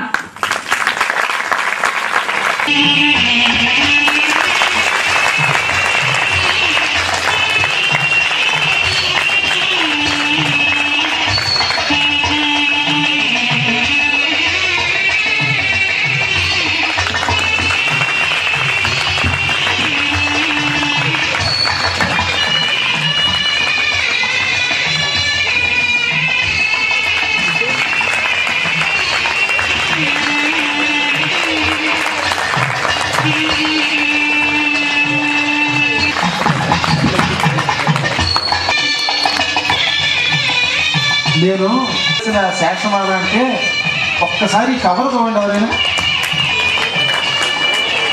ఇది సామాన్యమైన నావలకు పుట్టే ఊహ అని. మొత్తం పోతన భాగవతంలో ఉన్న పిక్చర్స్ అని అక్కడ వేయించిన ఊహకి నేను మొదటి నుంచి పొలకించి వెనకాతల భాగవతం దృశ్యకావ్యంగా ఉందనుకుంటే ఆ మధ్యలో పురాణం చెబుతున్న నా ఫోటో కూడా అక్కడ పెట్టి ఈ కృష్ణుడిలో నువ్వు కూడా కృష్ణుడై లీనమైపోయి ఆ కథ వింటూ ఆనందించు చెబుతూ ఆనందించని వేశారు. నిజంగా దిక్మాల్ ఇంగ్లీష్ పదం హ్యాట్స్ ఆఫ్ టు హిమ్ అనకూడదు. భగవంతుడు నిరంతరం కనీసం ఇంకొక 70 ఏళ్ళ వాళ్ళు ఇలా కార్యక్రమాలు చేయాలని కోరుకుంటున్నాను. ఆరోగ్యంతో ఐశ్వర్యంతో ఆనందంతో వార్ధక్య చిహ్నాలు లేకుండా అన్నమాట. ఇది మనస్ఫూర్తిగా ఇస్తున్న ఆశీర్వచనం. పురాణం అయిన తర్వాత స్వస్తి చెప్పకుండా చెబుతున్న ఈ వాక్కును నిలబెట్టుకోవాల్సిన బాధ్యత కృష్ణుడికి మంది కాదు. ఇక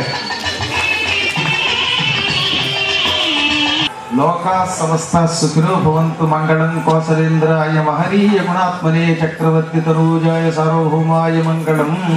తొందరలోనే మొత్తం కార్యక్రమం పూర్తవాలని కోరుకుంటూ